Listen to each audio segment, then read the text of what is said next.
I've put together approximately 35, maybe 37 videotapes, and all the information comes from a book dictated to me by God as his righteous servant, a man described in Isaiah 53, and the man described in chapter 11 of Isaiah, the descendant of David,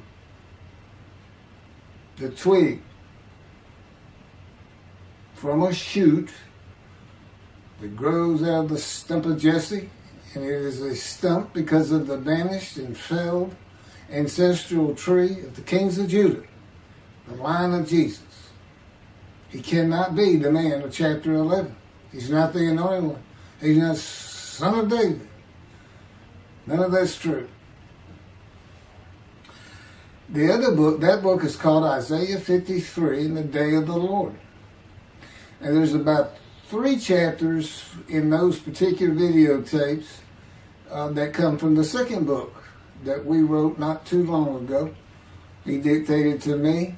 It's the story of my life. It's to show you how I fit the verses of Isaiah 53 with regard primarily to suffering, familiar with disease. So that would be wounded, and as it turns out, cancer. But the other words that you find in Isaiah 53, punishment, maltreatment, crushing, bruising, chastisement, okay, that is all in God's power. That's all in God's power, all those words. But the books are unpublished, shunned and despised, accounted afflicted by God, plagued. Nobody understands it. This is so different than the Judaism the Jewish people have been taught. This Messianic era that will never occur. And we know it's not going to occur now once you believe who I am and how you cannot. After the mountain of evidence I have presented that is in those books, just as Moses today would have to say, well, look, I wrote Leviticus. You think I just came up with that? You think I just came up with all this information? Did I know how God speaks through an angel and who that angel is? Moses walks by a burning bush that's not consumed.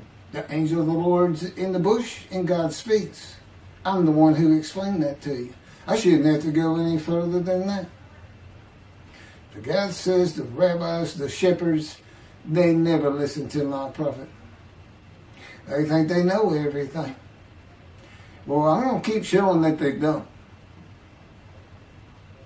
This is primarily for the people who listen to them and not them. I don't expect them to ever respond.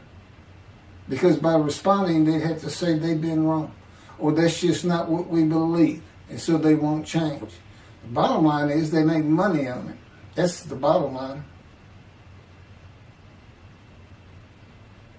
God had me watch a video of Tovia Singer just for this one purpose I'm about to tell you. He said, watch him raise his hand. He raises his hand to do his hair or rub his nose or something, and it's this big, big, fat gold watch. And this is how you know this is a God of old. He said, look at that. Look at that. I said, well, he does dive. He skin dives, scuba dives. I said, it might be a scuba watch. He said, that's no scuba watch. That's just a big, fat gold watch for everyone to see. And he makes his money on Isaiah 53. God tells me, at least that's how he really got going. I don't know. I know he has a radio show. But remember, I'm in the fire of refinement.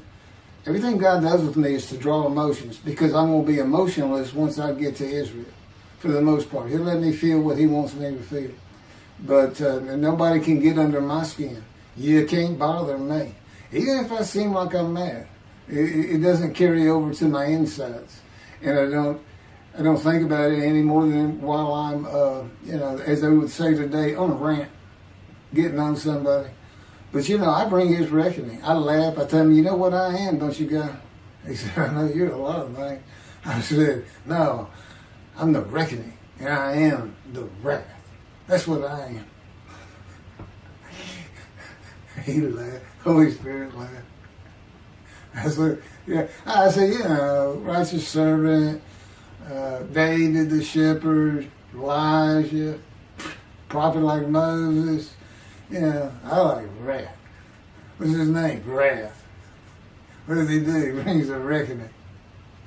But anyway, I'm going to go through these early years of mine before God spoke to me. It's chapters 1 through 6.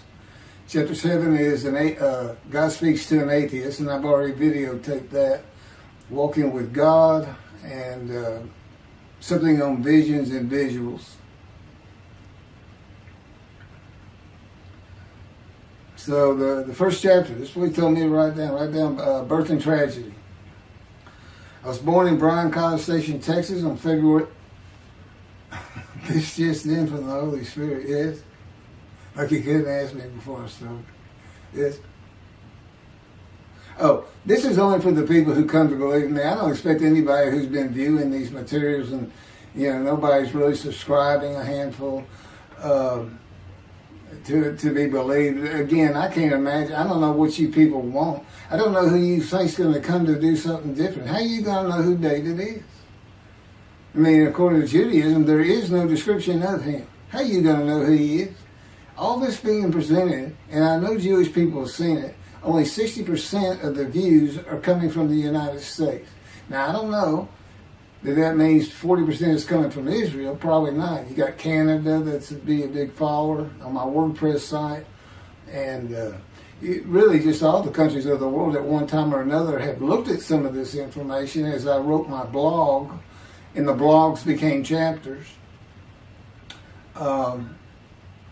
But I'm assuming some Jews have heard of what some man is saying. He is Moshiach. And they're watching. Well, this is for those who come to believe. The people who want to be the witnesses. The many made righteous.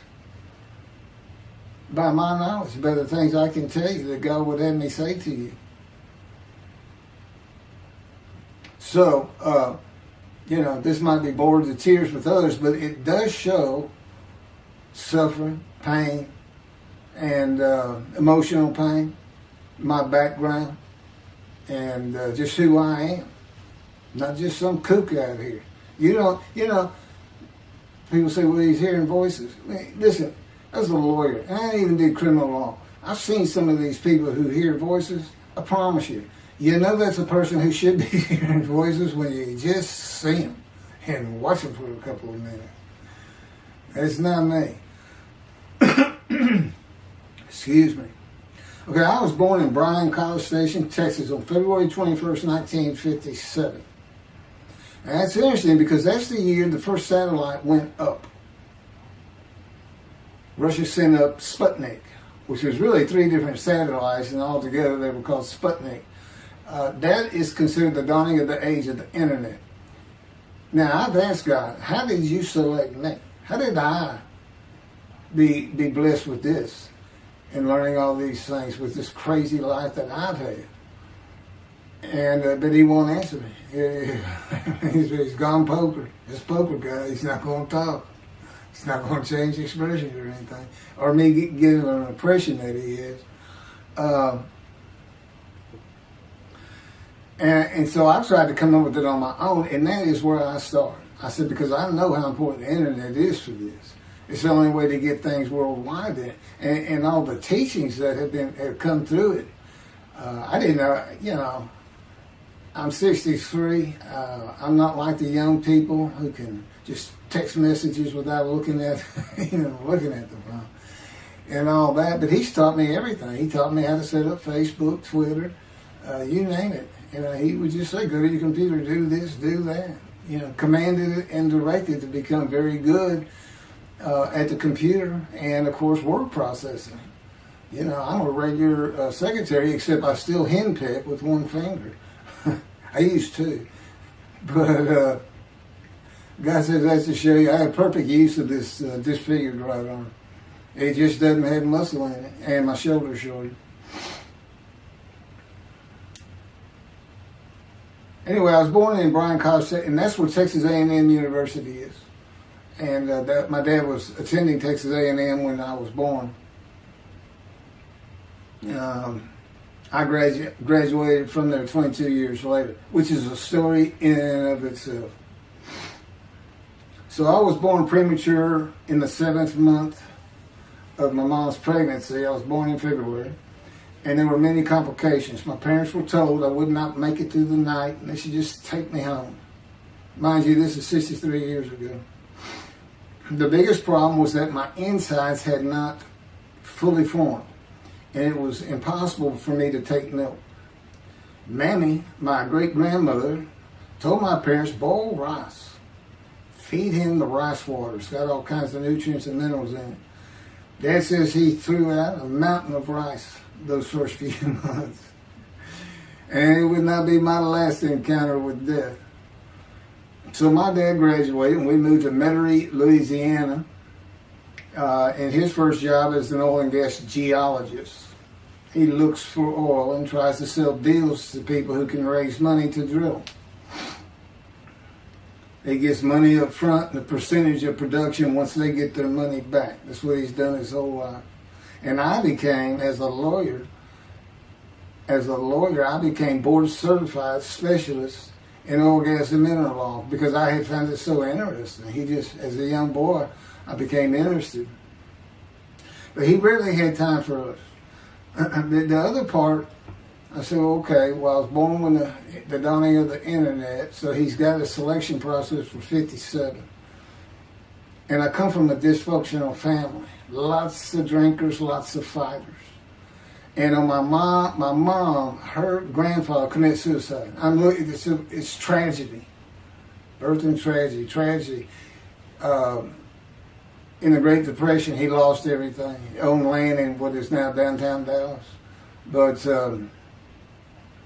then when she was about 4 or 5, her mother went down to the Market Square in Crockett, Texas, small East Texas town. Everybody has their courthouse in the center of town, and there's streets on either side with stores.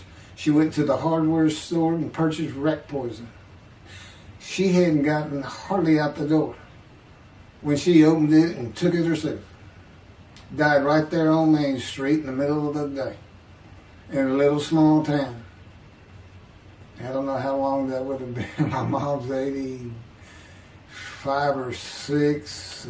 She was 4 or 5, almost 80 years ago. So I'm sure it was quite an event. And her dad took her and her sister's about 2 years older, to Metairie, and not Metairie, to someplace in Louisiana. But could have been Baton Rouge. And her father became a elevator operator. And you can still find this in Houston when I was at law school. I went to law school downtown Houston, but South Texas College of Law. And at the courthouse, they would have somebody sitting in there on a little stool and with a lever and take you up or down, take everybody up or down. With all the lawyers coming in for the court cases, it was packed. I'm sure they've done away with it by now. But that's what he did. And they found him one day or night. He had taken out a pistol, he shot himself in the head and killed himself. So now she had suicides on both sides of her family. And her father's brother took the 2 girls in. He actually adopted them. And when she was about 10 or so, I believe, she's with him out in some shack in East Texas. And, there's not even phone in this place. And he took a shotgun, and I'm sure he'd been drinking. They were all known for it. And blew his head off right in front of her. I mean, that's all the circumstances I know about it. It doesn't sound like a good scene at all, but it scarred her for life. Okay, we've been taking care of her from the get-go. My father amazes me to no end. What he has done to care for her. See, they knew that was his sweetheart. Eventually, now at 10 years old, that's who he married. And they're both from Crockett, Texas. Small town people. I still take care of them. They've taken care of me for 10 years. Got to me from society. He made me quit law. terminate my law license in Hawaii and Texas, and took me into poverty. I've been in poverty for 13 years until I just now filed for Social Security early. But I give them more than 90% of it to make up for everything they've given me for 13 years. While I'm in God's fire of refinement, learning everything I need to know. And I have learned much. There ain't any question.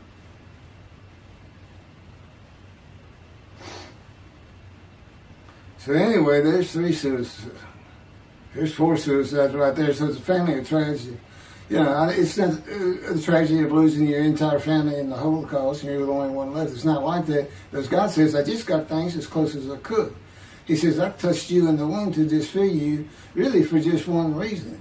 Well, 2 reasons. One, it makes you identifiable. But it was so people would pick on you. I wanted people picking on you because that's what happens to young Jewish boys. Just for being Jewish. Just for having a disfigurement. People will pick on you. I've told him since, I don't even really recall many people saying anything to me. He said, that's because you look like you crawl all over them if they did. And I did. I was always just say something, anything. That's just the way I was just angry inside. And God's taken all that away. But I can still go on a good rant. But, and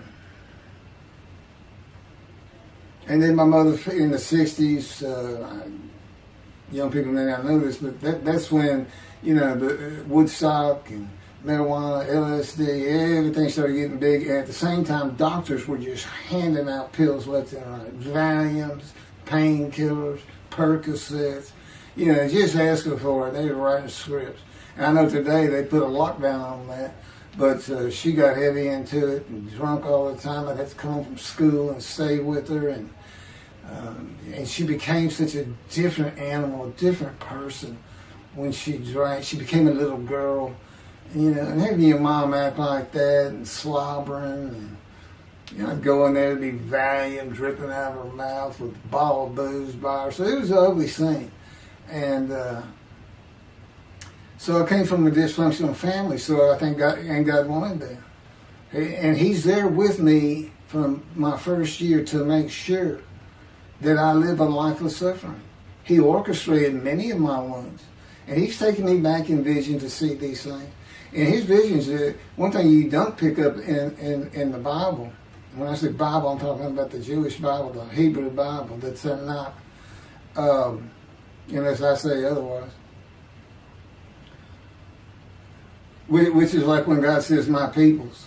If He just says my peoples, He's talking about the Jewish people, the chosen. I mean, He may say the peoples of Moab, or just by the context, you know, He's referring to another group. But that comes up all the time. So, to add to that, she tried to kill herself a few times. And when I was 10, my dad was at a Texas A&M game in Dallas. And I know it was 1967, so I was 10 years old, because I'm very familiar with that particular game. It was against Bear Bryant and Alabama Crimson Tide. And he had coached at Texas A&M. So, as you can tell, me and my dad are big Aggie fans and football fans. But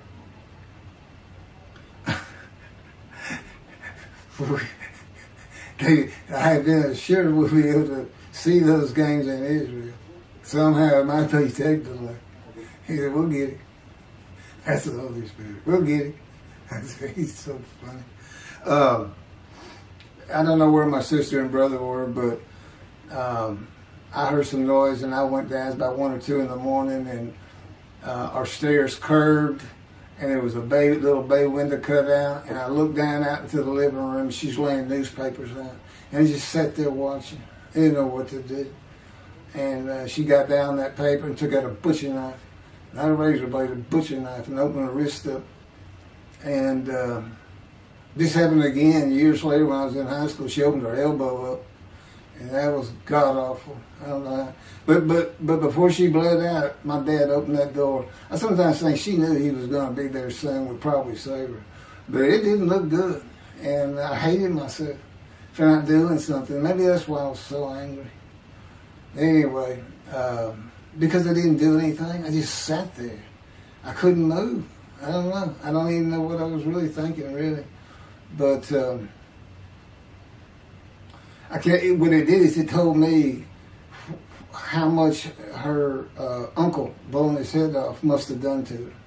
That must have really hit you. I had nightmares my whole life, but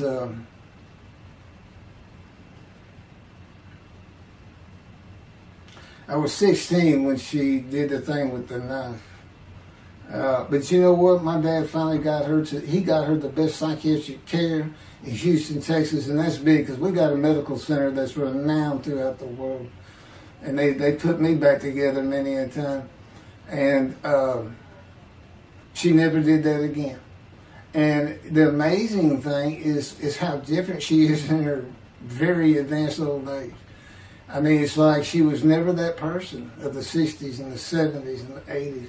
I don't know how my dad survived it. I'd have never stayed. I'd have taken the kids and said, try to find us.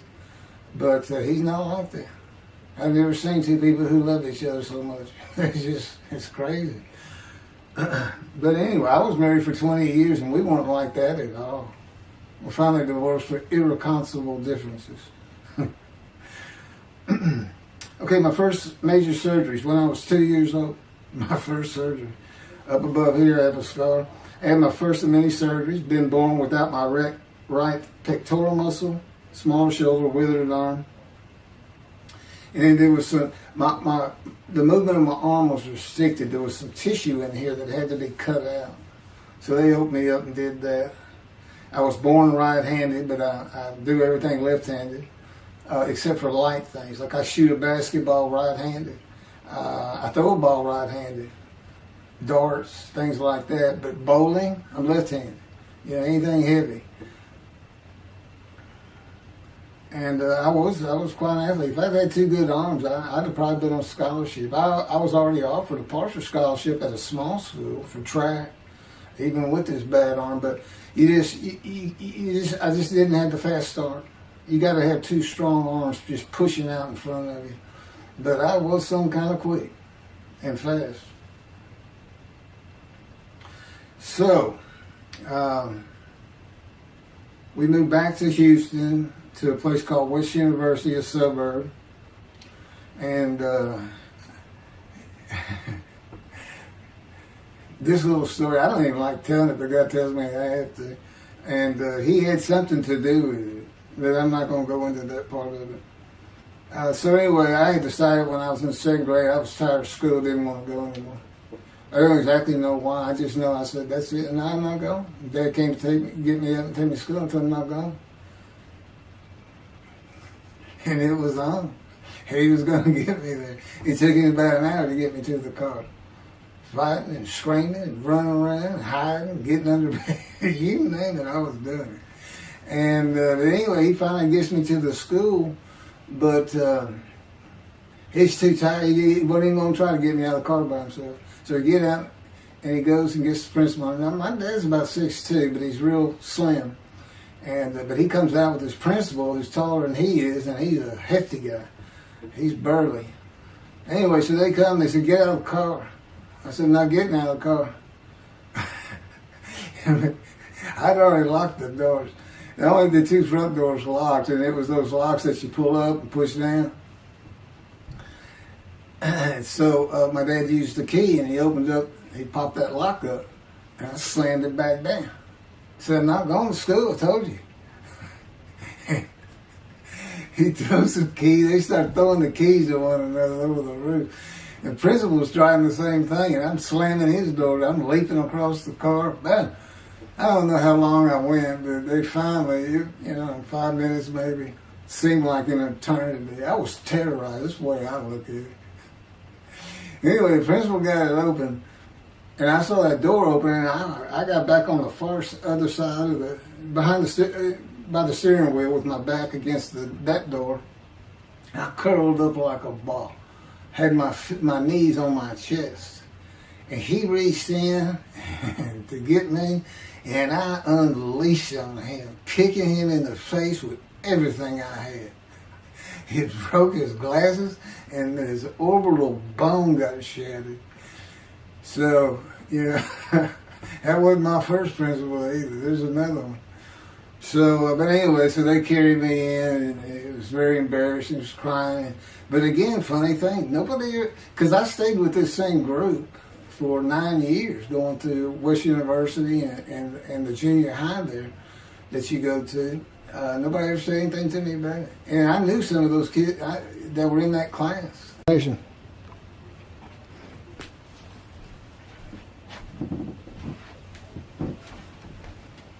My camera only goes for half an hour. I can see on the screen that I have pointing towards me that when it runs out and I have to turn it off and turn it back on. But anyway, that ended my fight with my first principal.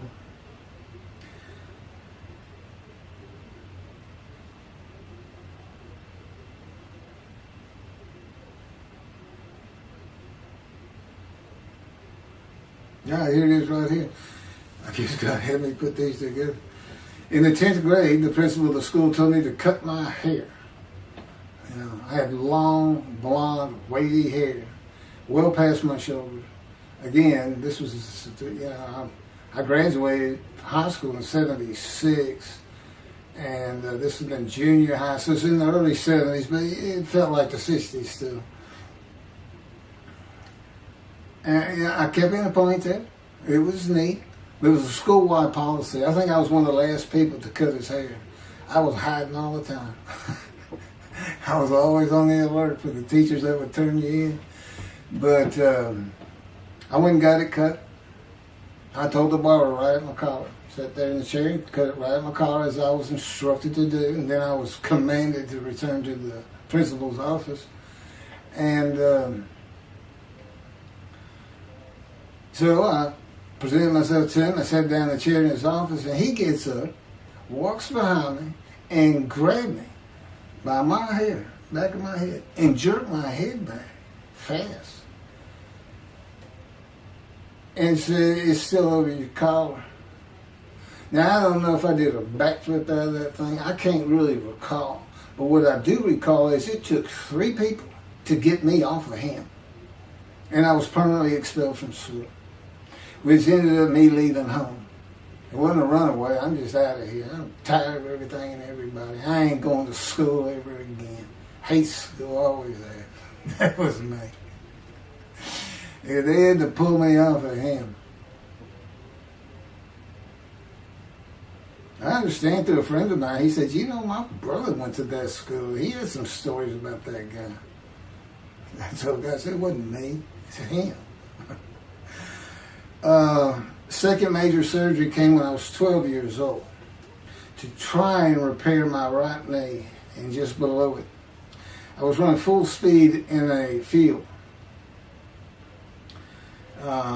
High grass and weeds with a family dog. And God says he had something to do with what the dog did. For no apparent reason, just suddenly he was running at my side. And he just bolted, he just stopped going straight, took a hard left and went right between the legs. I go sailing in the air and I came down on my knees, except my right knee came down on a broken Coke bottle, Coca-Cola.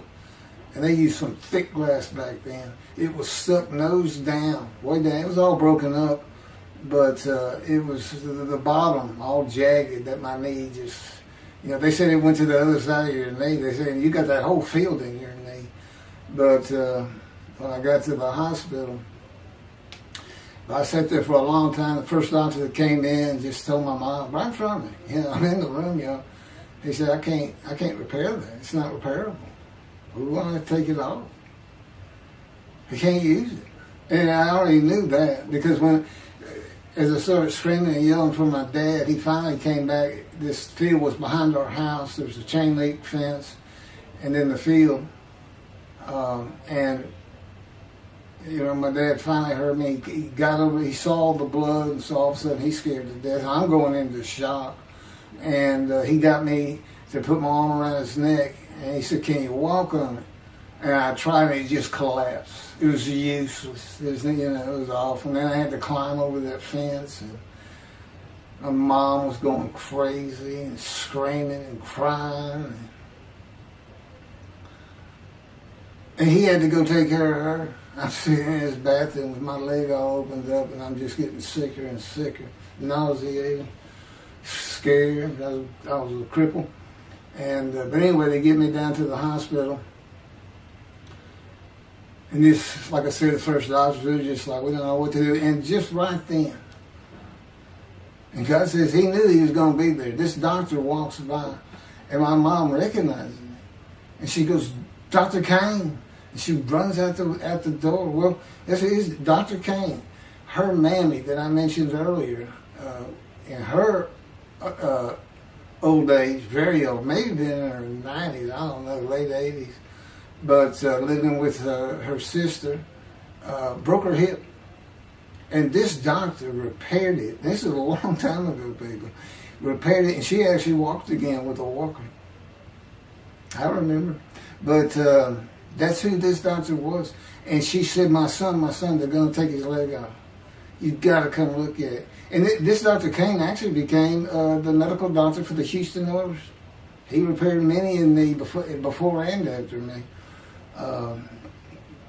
I guess that's what he specialized in. But he was there at the hospital just to do rounds. He wasn't dressed for surgery or anything. But he came in that room, and I mean, he was livid when he looked at my knee and knew how I'd been there for like 5 hours at this time. And he just started barking orders about getting me prepped for surgery, and he takes off to go get prepped. And they literally ran me down to surgery in a gurney. I mean, they were trying. This kind of fear he put in everybody. Anyway, I was in the hospital for weeks, and I woke up with my leg. I was glad of that. But I had a cast from my hip to my ankle. And he told me, when I finally was being released, he said, if you put any weight on that leg, you'll never walk again. So, I can't remember, 6 weeks. I don't know how long it was that I had that cast on. It wasn't my first cast, it wasn't my last. Or maybe it was my first, but it wasn't my last. That's another story. We're not getting very far. There's 6 chapters. I'm barely getting through the first one. But what I'll do is I'll just do 6, just like I did with Isaiah 53. I did 6 or 7 videos, 7 I think. But then I joined them all together and put it as one video, the definitive commentary of Isaiah 53, which comes straight from God, by the way. I mean, you can contest what I'm saying all you want, but it makes perfect sense. For the first time, Isaiah 53 is explained. Now, how did I become the smartest religious Jew in the world who can see that? And what the wounding and the punishment, everything's about, and how it's really, in some ways, a snare for the Gentiles for the day of the Lord. Because he knows he can take me and just decimate any argument they want to put forth. You know, in particular, I'm blemished. I'm the Antichrist. In that I am the exact opposite of Jesus Christ. Okay? He's so smart, he was teaching synagogue at 12. Supposedly he was a perfect, beautiful man. I'm disfigured. You know, I'm not bad looking, but I'm not, I'm not Brad Pitt or anything. Anyway, a sinner, I was, I tell God, I wasn't an habitual sinner. I was a good person. I was good to other people. I was very compassionate. I said there was already a lot of humble in me. I didn't laud myself and the things I could do over others. Like being the fastest guy on top 5 at school and the fastest in the neighborhood. I didn't brag on myself. But as he took me back through my life, and informed me when things were sins, it just seems like I touched on all of them. And if murder in your heart is actually committing that sin, as the Christians say, I don't really go with that. But then there's really not much I've missed. So I'm a sinner. And, Jesus, all Jesus can say is, well, I'm a sinner too. I'm lying. All you got to do is read the scripture in the Gospels. You see where I'm lying. That's easy. And I came from the banished line. I thought I was the man of Isaiah 53. I thought I was going to be exposed to death, but given long life. This is what he would tell you if he was here. He said, but you know what happened? They crucified me. And on the cross, I realized I'm not that man. This isn't exposure to death. This looks like a sure thing. Father, Father, Father, why have you forsaken me? That's Jesus Christ saying, I'm not the man of Isaiah 53, and I just figured it out. That's what that is. I ask God sometimes, you sure you didn't have that written? Why on earth would they write that down? At least forget about it. We need to forsaken me. That's what it's about, Christians. They got their way. They can explain that being counted a sinner means he got crucified with the sinner beside him being crucified on each side, left and right. So there's three of them, so he's counted a sinner. Okay. It's supposed to be descriptive. We're supposed to be able to find a person through this. You might tell Judaism the same thing. This is to find somebody. It's not the people of Israel. They're all kinds of people. No, we're looking for a guy so God can have a Moses. Why? We have a new covenant. Why? It's the day of the Lord. Why? Jeremiah says so. That's why. It's so easy. The land blooms again. Okay, and he's coming with a covenant friendship with the temple. So the land blooms again at a time when there's no temple. Jerusalem's going to be rebuilt. It's a metropolitan today. This is no Jerusalem of antiquity. The old city might be too big. And I'll make a new covenant with you. I'm going to forgive all your sins and remember them no more. That will cause Torah to be written on your heart. It's a metaphor. Let's think, when did he do this before? Oh, that's right. Assyrian Babylon exiles, Isaiah was writing for. God said, I forgive your sins, remember them no more. They became a holy seed, and what they did? They built the second temple. What are we missing? The third temple. It's just so easy. So it is the day of the Lord. There ain't any question of that. I'm just telling you it started with the Russians. Sending up Sputnik. Those old riskies. And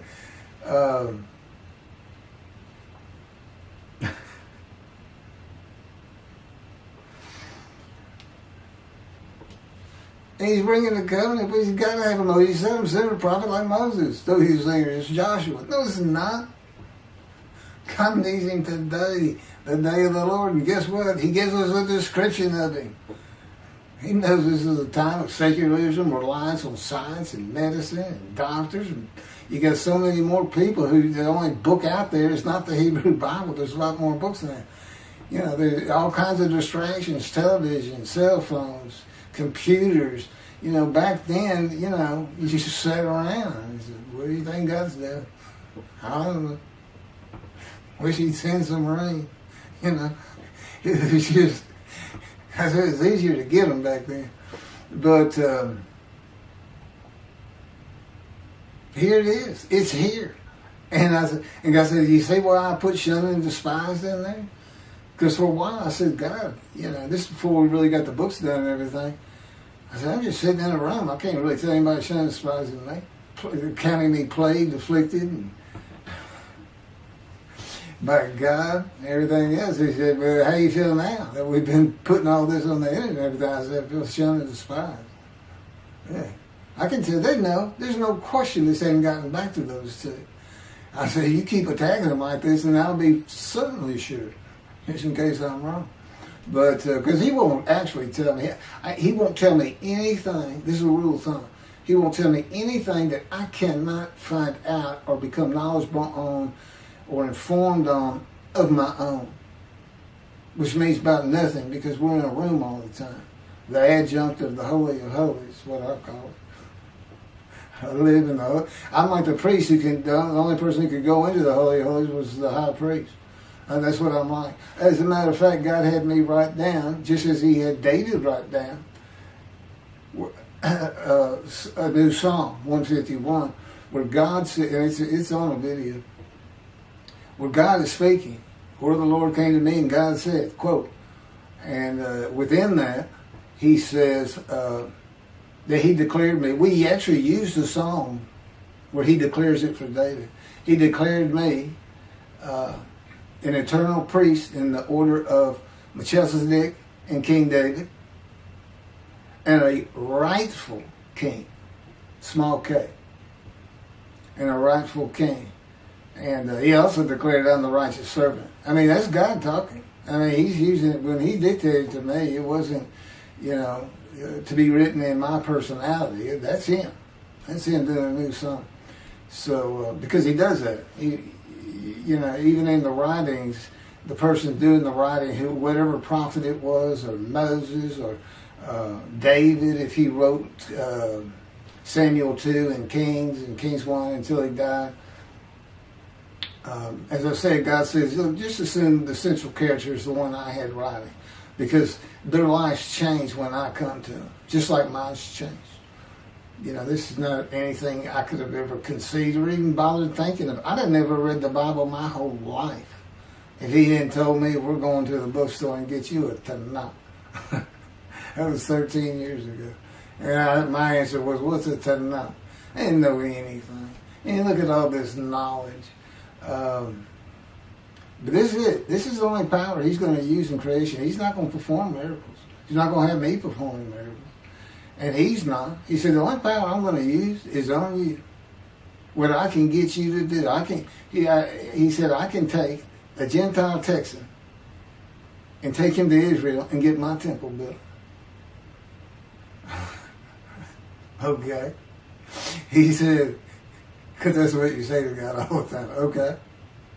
And one night, I hadn't even read Isaiah 53. He didn't come to me and just say, offer yourself for guilt. I crush you with cancer. It was me that did. That's not, I wouldn't have known what he was talking about. We finally get to Isaiah a couple of years later. He said, Keith, read Isaiah 53. I said, okay. And so I read it. I said, okay, finish it. He said, who do you think that is? I said, I have no idea. I can barely read it. I don't know what it's saying. I said, I think these two verses ought to be up here. I said, you sure nobody messed with this thing? He said, nobody messed with it. It's just how I had Isaiah write it. He said, that's you. I said, oh, okay. And I couldn't help myself. Good luck convincing anybody. I can't even tell what it's saying. He said, before we get done with it, and he's right. I've been over that thing so many times. From my original version of Isaiah 53 that he dictated, or told me how to put together, but every sentence, every word is his. We've changed it up and added things. I've learned things. Like I didn't know about the test of devotion. I didn't know why the angel was leaving early in Malachi 3, but I do now. And all that would cause an amendment to my midrash on Isaiah 53. And, the book has me, these are all on videotapes now, me and Rashi. Rashi, the first one to come up with this is Israel. And, I look at his answers and I just shake my head sometimes. You should see his answer in Malachi 3 for the angel of the covenant that you desire. There's only a covenant of friendship in the covenant of Jeremiah. And this is his answer. It's midrash, so he just takes a section of the angel is on the way, and it just says the angel of the covenant. And his commentary is the angel that avenges the revenge of the covenant. I said, what does that mean? What was he talking about? I said, the guy's being funny. He said, I don't know. I said, you do know. He said, well, I'm not telling you. So, God likes to feel as though he's laughing. He doesn't actually laugh. He sends me a perception that he does. Or he uses me to laugh. I've mentioned that in a video. Because he can't. Well, he controls my words. I learned that in walking with him. Just one day, I'm talking out loud as we go. I'm discussing man and divine beings as though I had a sermon I was giving or a speech to somebody or a seminar.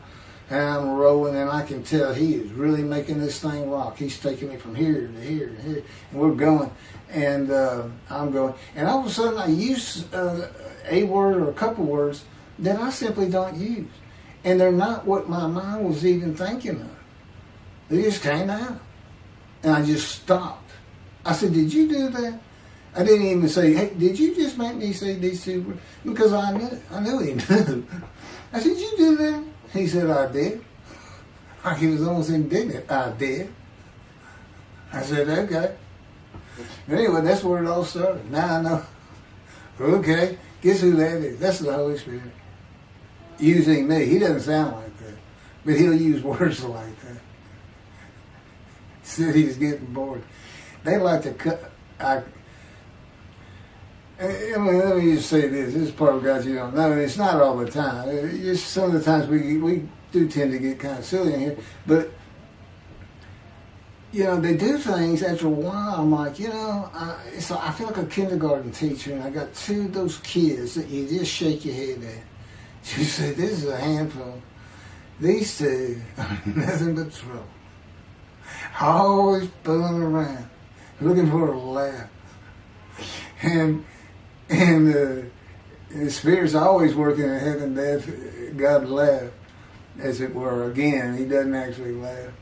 He just, it's a perception that's his emotion. If God has any emotions left, because worrying about other people's pain is not one of them. He made that clear to me. I don't care about your pain. And just saying it makes you mad. He says, see him drawing anger. And he'll do stuff so many times over and over. He says, it's easy because now it irritates the fire out of it. He just started. I said, how do y'all keep doing the same stuff? And one day I told him, I said, I got it, which means it actually came from them. I got it. You never grew up. You never got sent to your room. You never had to climb that mountain to achieve something. Put yourself out there. Nobody's ever whooped you. He said, I said, that's what it is. You never grew up. That's what it is. Yeah, I'm dealing with the child God. That's what I'm dealing with. That was my argument. And then he came down as mean, very serious, mature guy. And I didn't bring that argument up anymore. But that's how it gets with me sometimes. It's an incredible lie. For me, I'm not going to get to him. I guess I'm at the end. I'm getting close to when I got shot. I thought that was a new chapter. Oh, it's not. Well, I'm going to put it, this is getting long. Anything over half an hour, we try to stop. Now, my Isaiah 53 is 5 hours. But, you don't have to watch it all at one time, of course. He doesn't hardly let me watch them. Yeah, I don't even watch them before they get posted. He said, no, you watch it later. Because it comes on my TV that he got me. And I didn't know at the time it was going to be, that he was serious about doing videos. And I certainly didn't know about making it a backdrop. He decides everything. He tells me when to eat, when to get up. I don't sleep hardly at all, 2 or 3 hours a night, and sometimes less, and take a half hour nap sometimes. But I found out I feel fresh. I don't need that much sleep. He said, well, you're not really doing anything. Why do you need a lot of sleep? And see, that used to make me mad. Now I just laugh at it. Thank you very much for listening. I'll pick this back up on another video, and eventually I'll put these first 6 chapters, just like I did Isaiah 53, because it's a book that he dictated to me. I can't get it published. I'm going to put it on YouTube. That's why I'm reading it. And as I said, if you don't want to listen to it, don't listen to it. But the information that's in these books and in those videos is, that's my proof. And quite frankly, God says if that's not enough for them, well, that's just too bad. Utter destruction is what they end up getting. They better learn how to listen to the prophet. See, it's no different than the people back then. You'll say, well, why didn't they listen to Isaiah? Why didn't they listen to Ezekiel? Why didn't they? They laughed at Ezekiel. That's what Rashi says in his commentary. I didn't know it was laughing at him, but they just ignored him. Yeah, everybody thinks they know it. But in any event, I do know there's one chapter we haven't put in there, and that is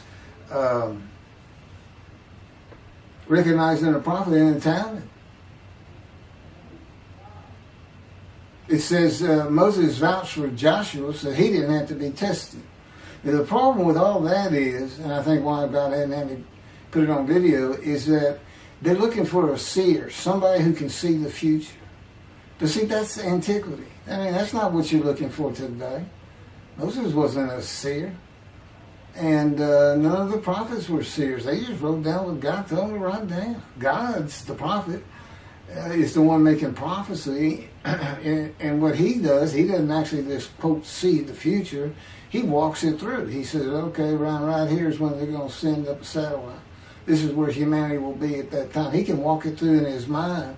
As I mentioned, his eyes, he doesn't have them. It's just his absolute knowledge of all things. He can form a picture of this room.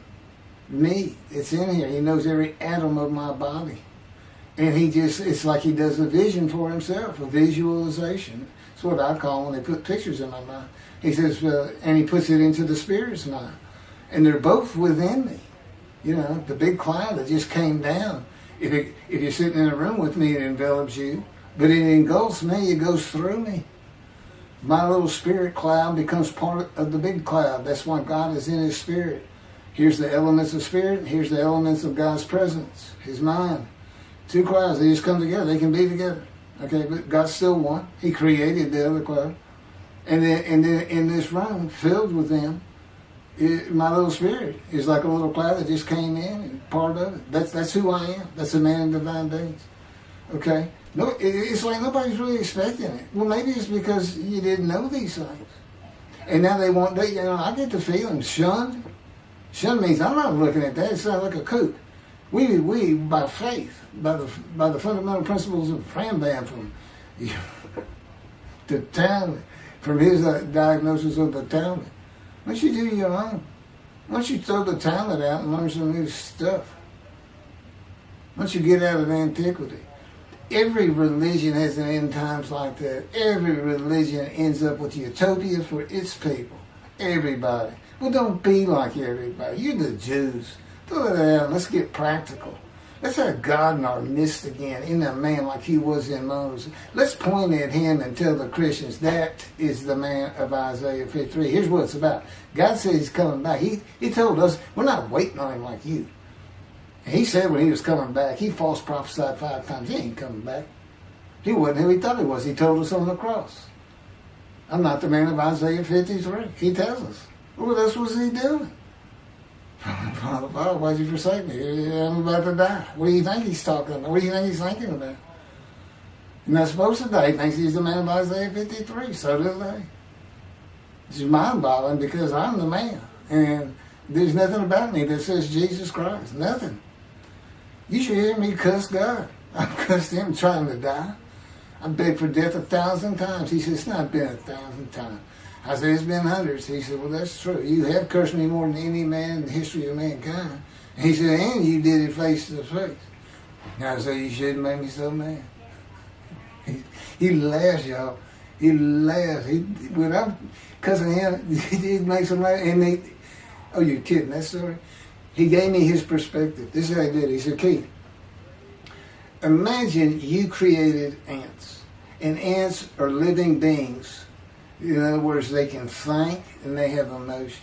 Okay, you get a great big ant farm over here in your room. Okay, you decide you're going to get one ant to get all the other ants to do stuff. But you got to get him ready. And you get him ready the way I'm getting you ready. Now, he's mad at you. Right? I said, yes. Yes. And he said, now, imagine, I'm always laying in this bed. I got a big table. It's got a microwave on. I put my computer on. I got a big fan I like to have on. And he said, look over at that table. Now, imagine that ant got loose. And he is crawled up. And he is standing on the corner of that table. And he is giving you the what for in ant language. I mean, he's going. And he's turning around and shaking his butt at you. And he's cussing. And all this. And all you got to do is go, bump. And he's gone. I said, that's funny. And it is. And that's how he, that's what it does to him with me. The spirit will rile me up. I call him a troublemaker, troubler. He's so funny. But God's so humorous. There's a difference in their humor. Okay, that wraps up. I'm told that does wrap it up. I'm going to pick up a gunshot. I guess it was worse than the accident to my knee. They ended up opening me up from between my breast and my pelvic bone, and now it's been 3 times. And eventually, the lung cancer and colon cancer and skin cancer. But the lung cancer is when they told you should have died from the colon cancer. He said, but this is it. We can't treat that. It's too advanced. You're gone and prepare to die. That was 20 years ago when the planes hit New York. It was the planes hitting New York that got me up off the ground one last time to see one more doctor. The life of God's righteous servant of Isaiah 53, chapter 3, gunshot. Shortly after I recovered from my knee injury, I moved to Fort Lauderdale, Florida. I was not happy about it at all. It turned out to be a lot of fun. I made some great friends and celebrated my 13th birthday. My only injury in Florida was having my front teeth shattered and knocked out, requiring caps, which was more of an ordeal than I would have imagined. We returned to West University in Houston after 2 years. My mom was not doing well at all, and it was getting close to her second suicide attempt. I was back with my old friends and did not have much supervision from home, and I failed ninth grade. I made my own decisions, and I rarely listened to others. After being set back a year at junior high school, I made a few new friends, which led to my next serious injury. My best friend was a Spanish-Italian whose father was from Sicily. And he kept a machine gun and a violin case in his office at the restaurant he owned, where his son and I were waiters. It was called The Godfather. My friend was the best pool player I've ever known or played with, an absolute natural. I will call him Antonio, but that's not his real name. Antonio's girlfriend was a Jewish girl. I will call her Rebecca, but that is not her real name. Antonio was a Catholic Christian. Rebecca did not practice Judaism, and Antonio did not go to church. I was a confirmed atheist, and we never talked about God or Jesus. Rebecca's father had foreclosed on a ranch about 8 hours from Houston outside of LaGrange, Texas, Fayette County. LaGrange was famous for the Chicken Ranch, which was an illegal brothel that operated from 1905 until 1973. The business served as the basis for the 1973 ZZ Top song, LaGrange, and the Broadway musical, The Best Little Whorehouse in Texas, as well as its 1982 film adaptation. T.J. Forney was known as the meanest sheriff in Texas. In the coming weeks, I would be interrogated by him outside of Shock Room 3 at Benton Hospital in Houston. This is an excerpt about him from an internet article. It was the most one-sided Texas battle since the Alamo, as 100 citizens watched disbelievingly in the dusty little town of LaGrange, their beefy sheriff, T.J. Forney, reached into a black 1975 Continental Mark IV and began to shake by his $300 suit, Marvin Zindler, the star consumer crusader of Houston, Texas. That's from People, June 17th. Next, the sheriff tore off Zindler's blue-white toupee, waved it in the air, and then finally ground the rug under his cowboy boots.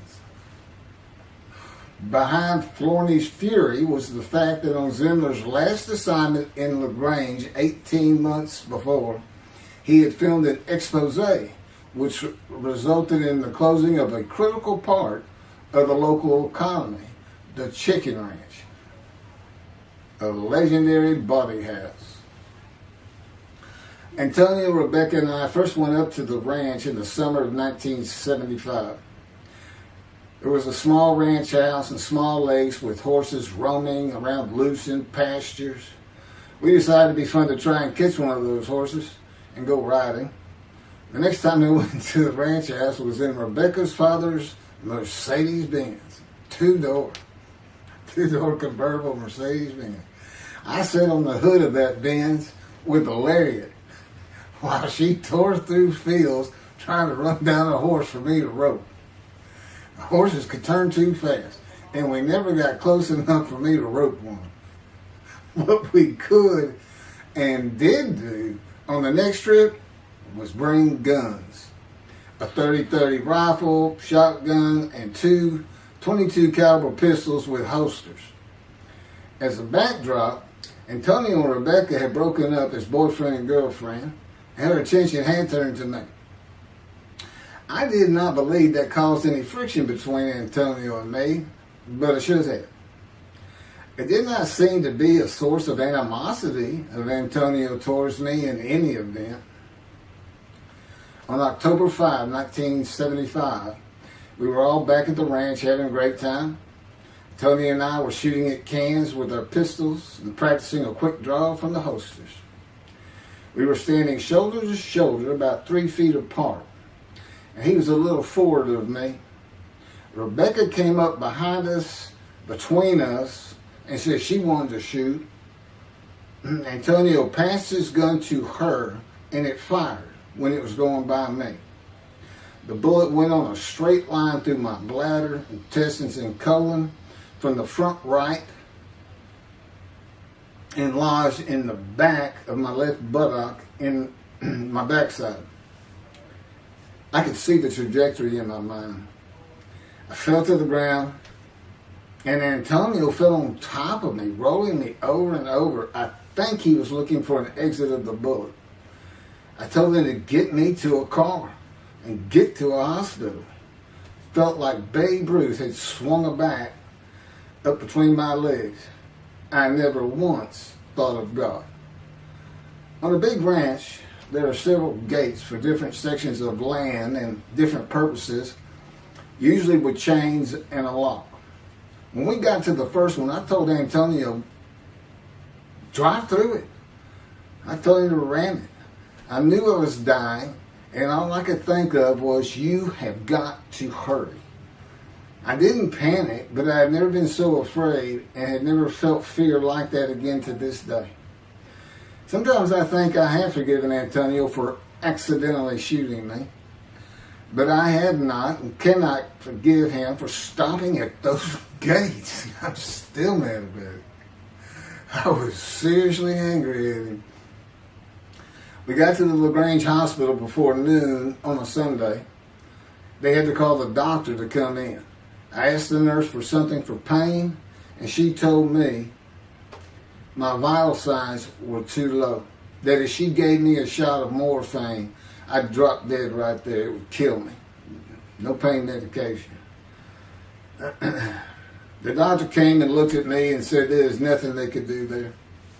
He told me they were getting an ambulance to take me to Houston, Bentab Hospital, where they operated on gunshot victims all weekend long and do to this day. It's a trauma hospital. Many young doctors from Baylor University, all around the state. It's the high desirable place to be because you're cutting all. If you want to be a surgeon, you're cutting all day long. I knew one thing with a certainty. I could not pass out or fall asleep. If I did, I would not come back. In an ambulance, I talked to two fellas that were tending to me, as much as anything to stay awake. I asked them such things as what it was like to be married, graduate high school, have a career job, but my mind repeated over and over, you have got to hurry. We arrived at dusk. This happened before noon when I got shot, so now it's getting dark. When the ambulance opened, my brother jumped in to help. My mom was standing by the entrance to the shock rooms in her fur coat. She later told me that since Bentab was a public hospital, it might help if they thought we had money. I didn't see my dad, but my sister told me later, the whole way to the hospital, all he could say was, to God, please don't take my boy from me. I had stayed awake for some 6 to 8 hours in awful pain. They took me to shop room 3. It was filled with people giving orders and very loud. On the table, the nurse told me she had to put her finger in my bottom, which embarrassed me. And I raised up like a sit-up and saw nothing but blood rushing from my bottom onto the table. You have to hurry is all I could say.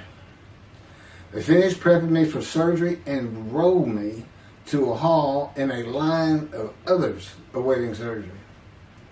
Then someone was saying my name, and I opened in to see T.J. Forney, Sheriff of LaGrange. He wanted to know if I'd been shot intentionally, what we were doing at that ranch, did we have permission to be there, and etc., etc. I told him I thought it was an accident and to leave me alone. I never saw him again. I didn't have to wait long. The orderlies bypassed everyone in front of me and took me to surgery. I awoke in a large room with about 10 beds on my side of the room and 10 beds on the other with other patients, and I could hear moaning and crying here and there. It took a few moments to remember what had happened and why I was in there. I fell back asleep, and when I awoke, my dad was telling me he would have me out of there into a private hospital as soon as possible. It was the next day when they transferred me to the Methodist Hospital in the medical center where they had operated on my knee, and I had spent weeks there.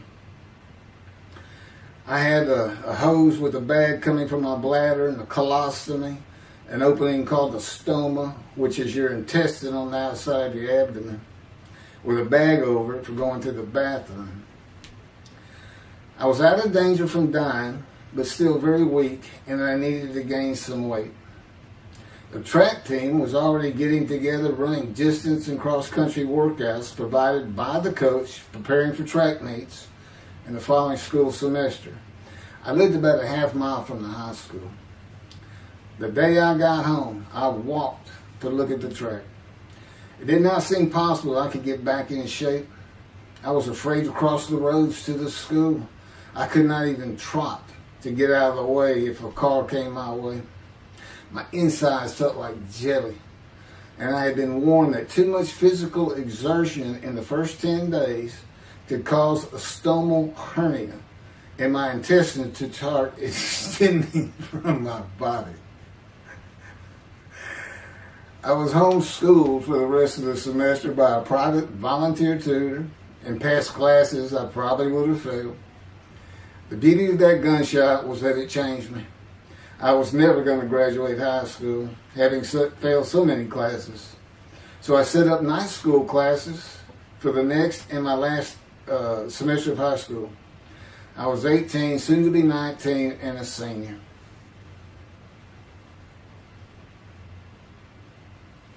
Chapter 4, College and Law School. Before the summer of 1975, one of my best friends on the track team, who threw the discus and shot put in field events and was a senior, told me he wanted to do something big the coming summer before starting college at Louisiana State University, LSU. I was only a junior and I had no plans for the summer. He mentioned this to me, and I began thinking about how long it had been since I had been to Colorado. My father, who had really good years and many so-so years, depending on how the oil and gas industry was doing. And when I was in junior high school, he had sold some prospects that completed a few wells and had purchased a condominium in Pagosa Springs near Durango, Colorado. My friend's name was Keith Miller, and I called him Miller. He had given me the name of Say Babe. At one of our night track meets, I was running the 330-yard low hurdles, and the last turn was behind bleachers where the officials lost sight of us for a few moments. A runner to my left veered out of his lane into mine and took my hurdle, and I had to slow down and go around it, yelling, "Hey man, that's my hurdle."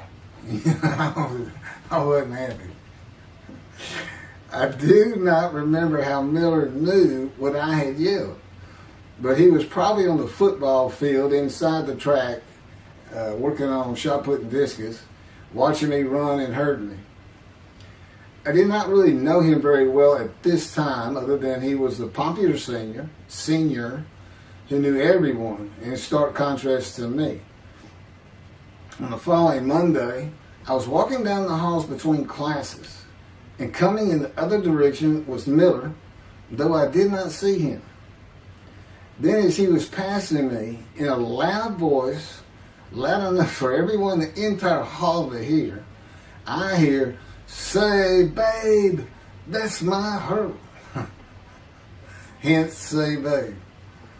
That began a really good and fun friendship, and I got to know the class I should have been in if I had not failed ninth grade.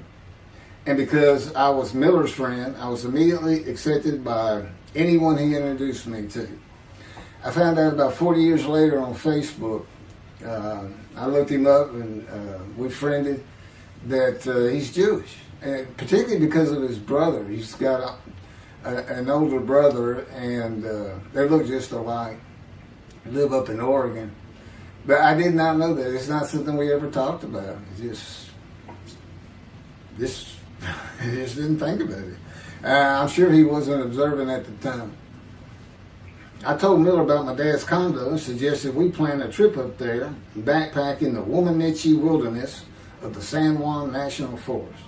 I had hiked there while in junior high school with a friend and his little brother. I had a driver's license in my second year in the ninth grade. The prominent 13,000-foot peak is 10.7 miles from the town of Silverton, which began as a silver mining camp in 1873, and that is where I plan to take Miller.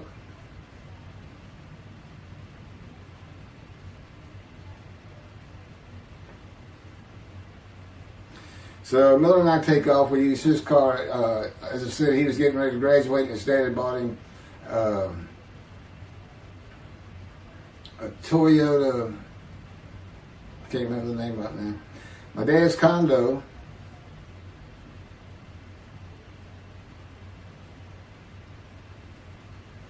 was about 60 miles from Durango, where a train depot is located that runs the train through the Womanichi Wilderness to Silverton. The train is an authentic, narrow-gauge, steam-powered, coal-fired, scenic railroad train ranked one of the top 10 scenic railroads in the world. It's something else. It stops twice in the same places to let off and pick up hikers and backpackers in the Animus Canyon of the Womanichi.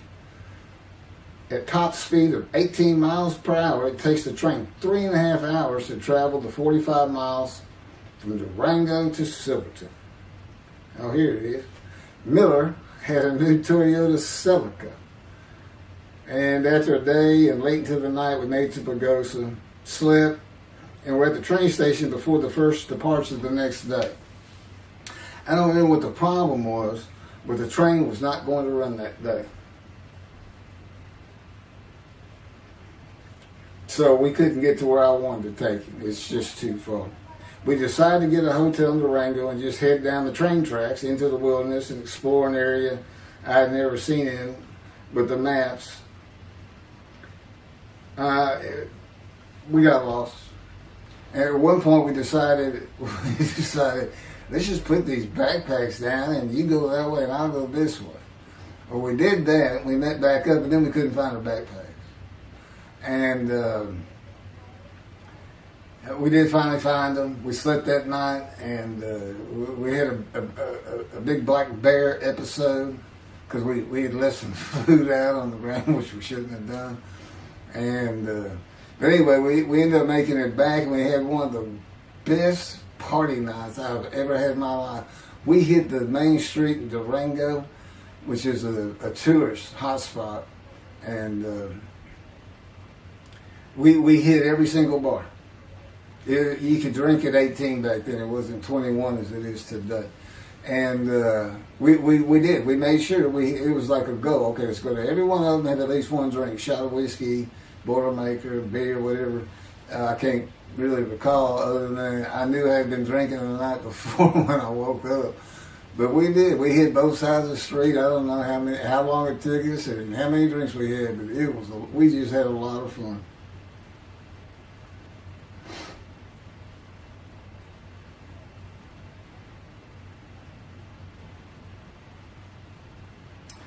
Okay, I'll be coming to chapter, I guess it's 4. I don't know.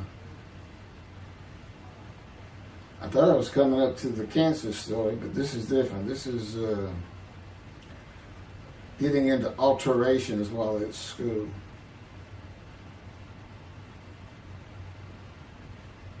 So anyway, I was shot on October 5, 1975, and by early December, so it's October 5, and then in early December, I had surgery again to put my intestines back together, which was, it was dicey. They kept telling me, we don't know if we can reattach. There's people like Bob Hope lived his whole life with one of these stonal deals, and it's just a horrible thing.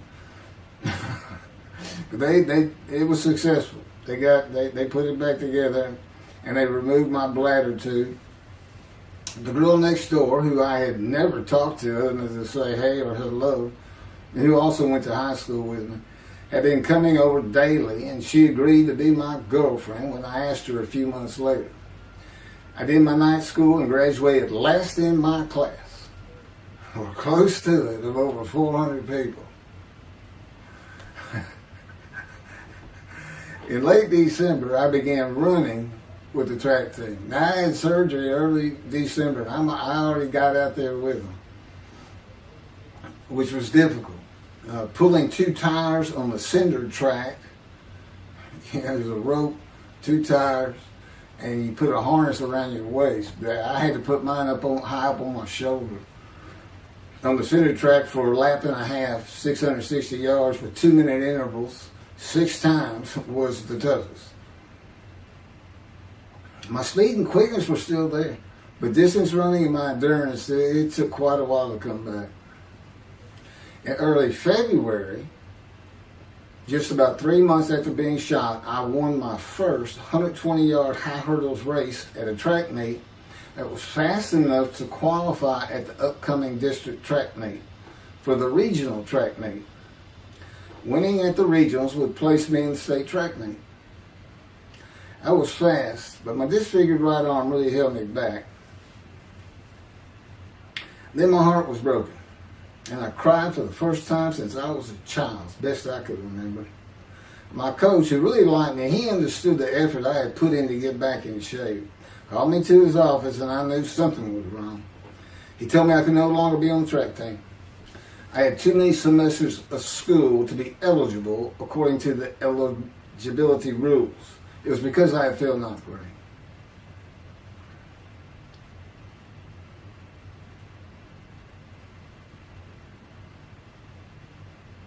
And of course, I had no one to blame but myself. Skipping school all the time, just not trying or caring about learning was why I failed. I was not lacking in intelligence and common sense, as many people thought of me. I could and often did read a complete science fiction paperback book during the school day. One day. I'd get them from my brother. I just sat in the back of each class and read my book, and the teachers always left me alone. I also was suspended from school a couple of times for fighting.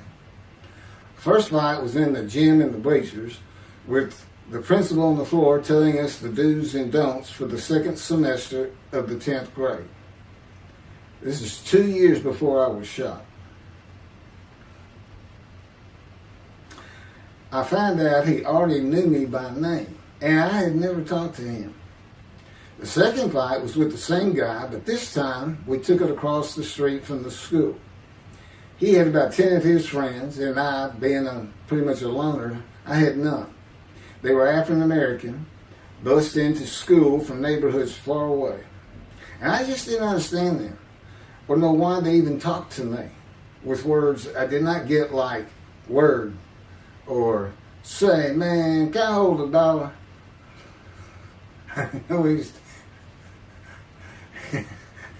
That is what started the fight in the bleachers. I hear from behind me, and one stood to my left, saying, "Man, can I hold a quarter?" I turned around and just looked at him. And finally said, I did not have a quarter. Ordered with the principal, I undid my ponytail. Mind you, he's sitting right behind me, and I'm well aware of that. And I brushed my long blonde hair and then reached into my pocket for some chapstick for my lips. When I pulled my hand out with the chapstick, turned out I did have a quarter. Then from behind me, I hear saying, "Man, you said you don't have no quarter." To which I replied, turning around, "I don't have a quarter for you." The next part is kind of hazy. But I do know I grabbed him by the front of his shirt and threw him down the bleachers onto the students sitting below me. That is when the principal yelled my name and told me to go to his office. The next day, the guy and his friends were waiting on me when I got to school, and we fought across the street. The principal had told me not to get into any more fights, and this is the fight I got suspended for. I remember being in after my suspension, being in the men's room smoking a cigarette in a stall, and a group of African Americans came in and they were talking about the fight. What I remember was hearing, "That white boy went Muhammad Ali on him." My favorite fighter. I even saw the Ali Foreman fight in Kinshasa, Zaire, live in the Astrodome in 1974. And some of my best friends in high school were African Americans, mostly on the track team where we could get to know one another. I still had run-ins with the general population of the African Americans, who everyone just called blacks back then. I never used the N-word and thought they would help themselves a lot if they'd stop using it. Mostly I think they were angry at being bussed in from neighborhoods far away. In fairness to them, white kids did not seem to like me much either. So, yeah, I looked young, even for my young age, and with my long hair, about 6 to 8 inches past my collar, I looked kind of girlish, and many people said that to me. One day, a friend of mine told me what it was to him. You never smile and seem to be very angry, like if someone looks at you crossways, you're going to come after them, daring them to say something, like you want to fight. My next suspension for fighting began in middle shop, and it was all my fault. There's not a big deal to that.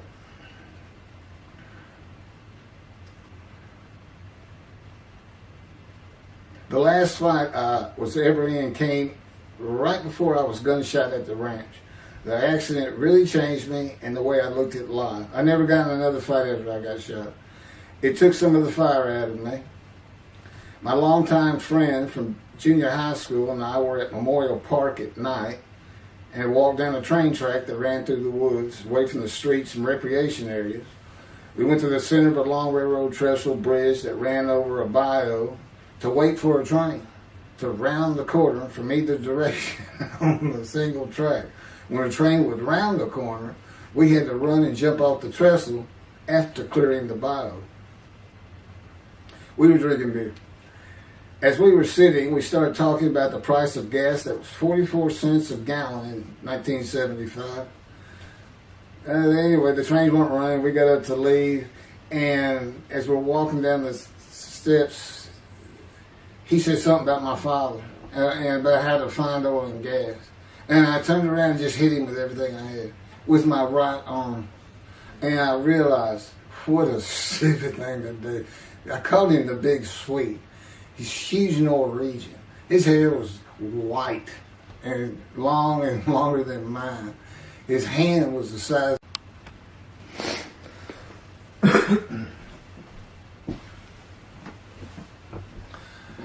And I had nowhere to run. That was the really dumb part about it. I mean, I couldn't move. I couldn't use my quickness. I couldn't box as I had with the fellow across the street. And he just took one big swing. He's very athletic. Coaches all want him on the high school team, but he didn't want to. Football team. And but anyway, he hit me just one time. That was the whole fight. It was just 2 hits. My measly hit with my right arm. I was fast, And I hit him where I wanted to hit him. Well, I say that. I didn't even think about it. But he just about knocked me senseless. I mean, I saw red. And so anyway, that was it for our friendship. Although after I got shot, he and I got back together a little bit. But by that time, I had met Denise next door. And I wasn't going to be going out drinking beer at the trestle anymore. I was going to get serious. And that's when I set up my night classes and everything. The big Swede.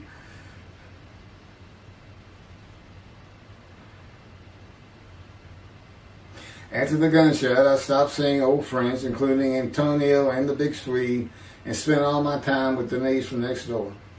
I knew I wanted to be someone who succeeded in life.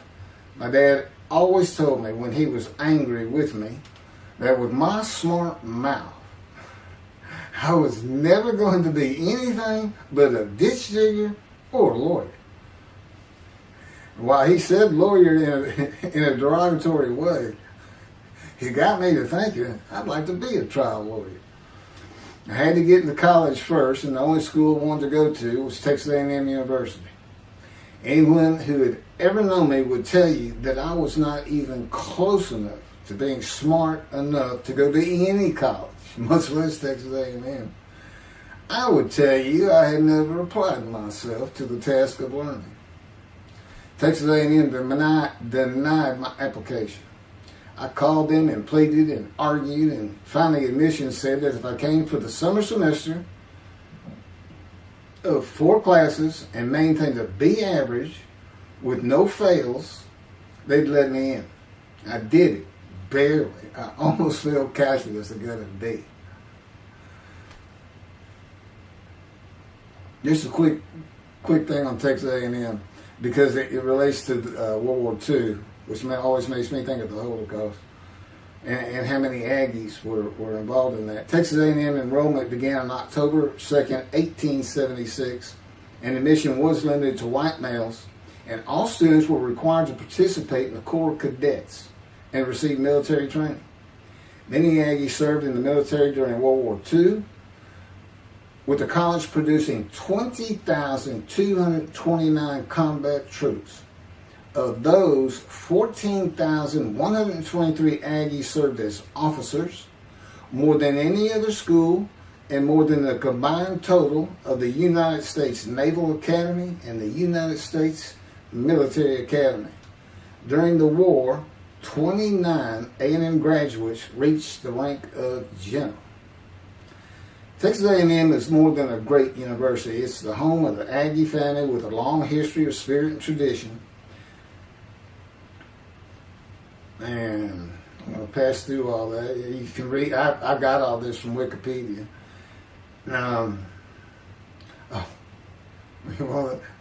Like Notre Dame, it's a school full of tradition, especially notable at football games and in campus life, drinking beer at the Dixie Chicken. I had a good friend in what is now the Volunteer Corps of Cadets, and we'd been shooting pool and drinking beer all night on the weekend, and finally left sometime after midnight. I walked my friend back to the quad, Corps Cadet Quad, a large open area where people could gather, surrounded on 4 sides by dorms for cadets only. And I dropped him off at his room. Before he shut the door, he looked at me, and not for the first time, said, "Want to race?" He's fast. We raced many times. I said, yeah. Of course, we were pretty much, we've had a lot of beer. I said, yes. And he went to the end of the hall and took off at the other end of the hall. He was fast, but I was pulling away with just a few yards to go and hit the wall before I could stop and busted my chin open. Blood's pouring out everywhere. People opening doors. Look, that's what the little guy did to the tall guy. Taller guy. I also sprained my ankle. These are my injuries at Texas A&M. I also sprained an ankle so severely playing basketball with football players that I was in a cast for 6 weeks. Those were my only injuries in the 3 years at A&M. It was the gunshot that changed me and everything in my life. I married Denise when I graduated from A&M in '79, just 3 years after graduating high school. I went through it 3 straight years because I had those hours from the first summer. I just went ahead and went the next summer too. And I got out, and the average for most A&M students is 5 years. But I went through in 3. And of course that meant I never dropped a class, which also meant I had a low GPA, grade point average. And I didn't realize how important that was for admission to law school. I was denied admission from every school across the nation I thought I could get into. I did not know how my dad knew about South Texas College of Law in downtown Houston, but he made some inquiries and found out the dean was a graduate of Texas A&M. And we're known for helping each other. We set up an appointment with the dean. I told him of my rather intense home life and wayward ways, and that the A&M had given me a chance to prove myself as a capable student. You know, he hemmed and hawed, looked around the ceiling, and gave me the same opportunity A&M had. 4 summer classes, D average, no fails. I did it. I was terrible at chemistry and math, but it turns out I have good reading and comprehension. It's probably from reading all those science fiction books in school. I graduated in '82, and I did great on the bar examination. Keith Ellis McCarty, attorney at law. Who would have believed it? Which reminds me of verse 1 of Isaiah 53. Who can believe what we have heard? That's what any of my friends would say about me getting out of law school. Much less what's happening today. You go find somebody that knew me in high school, they say, who? Oh, that can't be true. Get out of here. I know him. Forget about it. Chapter 5. 27-year headache. I'm going to pick up with that on another video. And then that'll be it. Some general comments. 5 and 6. I'm not sure what 6 is. Yeah, 27-year headache. I'll go ahead and mention God in one of these accidents. And I won't say anything about the dog who took a hard left between my legs, just about severed my knee, my leg at the knee. I won't mention that. Or hitting the big Swede on the track. Unbeknownst to me, my arm just took off. I wouldn't have hit him with my right arm. The things he has shown me. And getting gut shot. Yeah, I think I would have figured out, you probably shouldn't be hanging out with this fella anymore if you're going to be talking to his ex-girlfriend in front of him. Little things like that, he controls my perceptions. Little things like that in my life to make sure I am the man of Isaiah 53. If anybody thinks I'm going to back off saying that, they're wrong. I have been through too much. My whole life is dedicated to this time, the day of the Lord. As a matter of fact, what about my day? What about my day? Well, he said, well, first of all, God's speaking with you and living with you. Most people say that's pretty good. I said, yeah. But anyway, here's something he's promised me that he lets me check out all the time. And I'm going to put on the screen.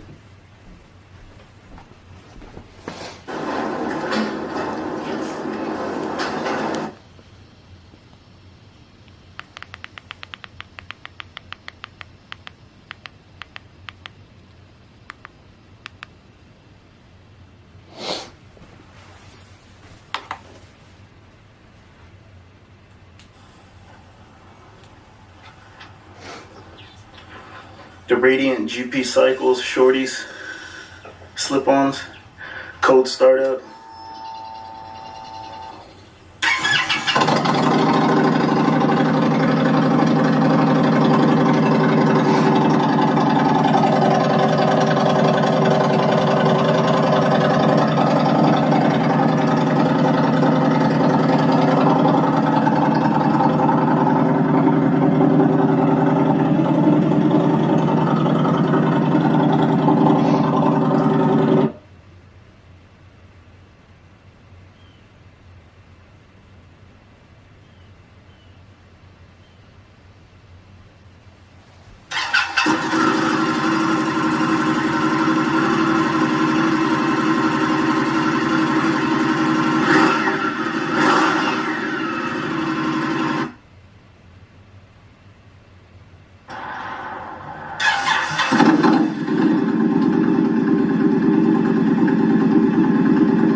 27-year headache. Chapter 5 of the life of God's righteous servant of Isaiah 53. The same year I graduated from law school, 1982, my son Justin was born. In 1985, my daughter Brooke was born. And in 1988, my youngest child and daughter, Laura, was born. I was making good money, though I expected a lot more, in my first job with a law firm that specialized in collections. I also tried my first civil case, which, while working there, which was a nerve-wracking event, first trial. The first day I entered the courtroom, the judge asked me if I was a law clerk. I had a very youthful appearance, though I was 28 years old, not 20, common age for a law clerk. My youthful appearance in junior high school and high school with my long, wavy blonde hair, I usually kept in a ponytail, had way too many people tell me I looked like a girl. It is interesting though, at least to me, not one person in my entire life has ever said anything about my disfigured arm. I must have looked like a girl who would beat on you if you did. When I got mad, there was no hiding it. You could see it in my face and hear it in my words. When I was 28, Brooke was born. I tried my first civil case, and the bane of my existence on earth began. A never-ending headache that I generally thought to be associated with post-traumatic stress disorder. I had terrible nightmares from my youth, but now I seem to have begun grinding my teeth, causing the temporal mandibular joint, TMJ, to ache terribly during the day, and the whole side of my head, the muscular, I don't know what you call it, but underneath the skin of the skull, was always real tight, a tightening of the muscles. It was difficult to even talk to people at some points. For 27 years I had that headache. I tried everything, even surgery on the TMJ, and another surgery where the doctor severed my upper jaw and then trisected it from my skull and spaced it to fit my lower jaw. All to no avail. I could not stop the nightmares and the grinding of my teeth. Mouth guards helped my teeth, but the pressure was still there. I literally feared going to sleep. I didn't want to wake up the next day sometimes because I knew how bad the pain would be there again. It completely ended my dream of being a trial lawyer. So I got an associate position in an oil and gas firm and began learning how to prepare title opinions for oil and gas companies on tracts of land they plan to drill on. Basically, a title opinion is you start from sovereignty, which is when the state granted the land to someone, usually great, large tracts of land. And from there, you get parceled out and cut up. And I'd be chasing one small tract within a very large one almost 200 years ago, in the early 1800s, and I would have to create genealogical charts of heirship, for people who died without a will, and they had to know who the family members were, and I got very good at it, and I really enjoyed it. I'd go to small towns throughout Texas and into their courthouses where they would keep all the records of every transaction, of every piece of land in the county. But anyway, there's an awful lot to it. I do go into it in some detail in the book, but I'm not going to for this video.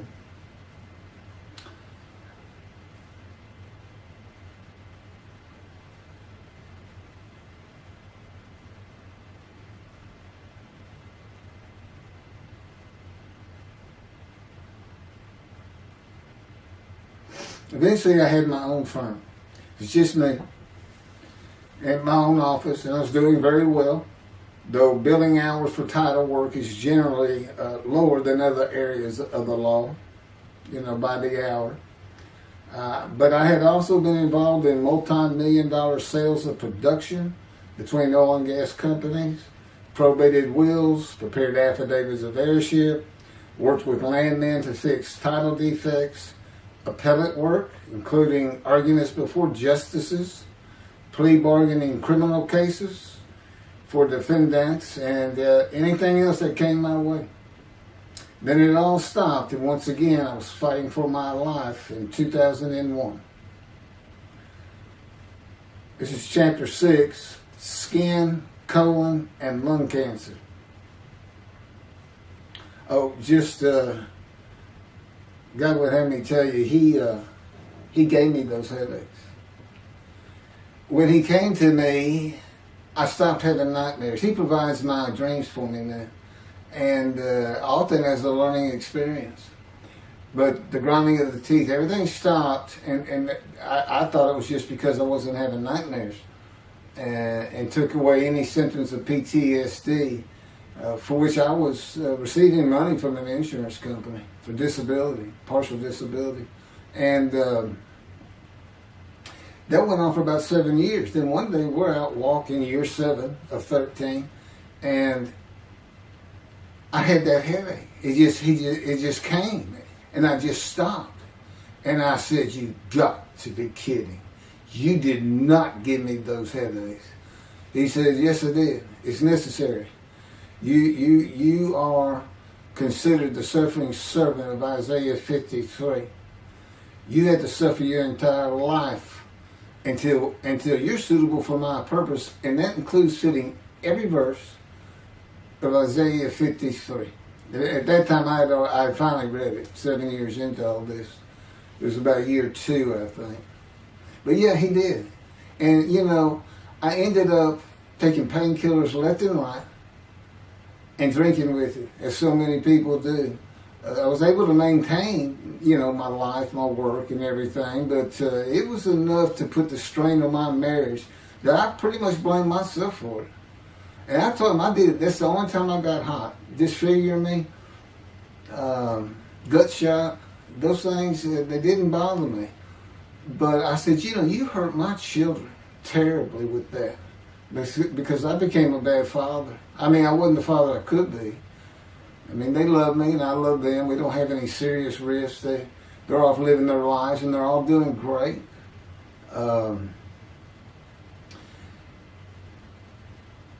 But if they consider themselves anything, they're Christians. And although I don't think any of them are overtly religious, or that they're in church every Sunday or anything like that, but when I started going to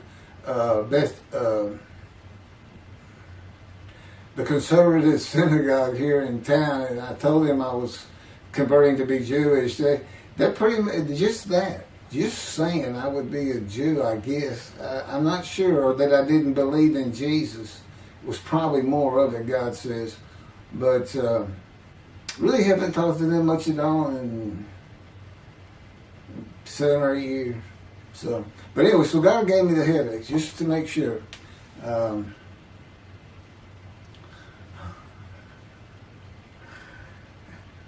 Anyway, I was married to Denise for 18 years, and we divorced in 1997 for irreconcilable differences. We agreed that she maintain custody of the children. The first to leave was Justin, and he came and lived with me. Then Brooke started getting in trouble, who is as tough as she is beautiful. Her mom's very difficult to get along with. Justin was a lot like me at his age, and trouble followed him everywhere he went. Like me, he was hard to talk to, and like me, his getting out of high school was a coin flip. He's doing great. He learned the oil and gas landman business, and I helped him out as much as I could, and friends of mine helped him out even a lot more. And he's very successful now. Married, no children. Laura's married, no children. She's got a great job. And Brooke is married with 2 children. I have 2 grandchildren. Long life, see his children. You'll see what I'm talking about, long life, when I get to lung cancer that God chose to crush me with. Something had to be done, and to make matters worse, Denise had met a man and they were going to get married. But he didn't want Brooke. to be part of their new family, or Justin for that matter. He wasn't going to go stay with them anyway.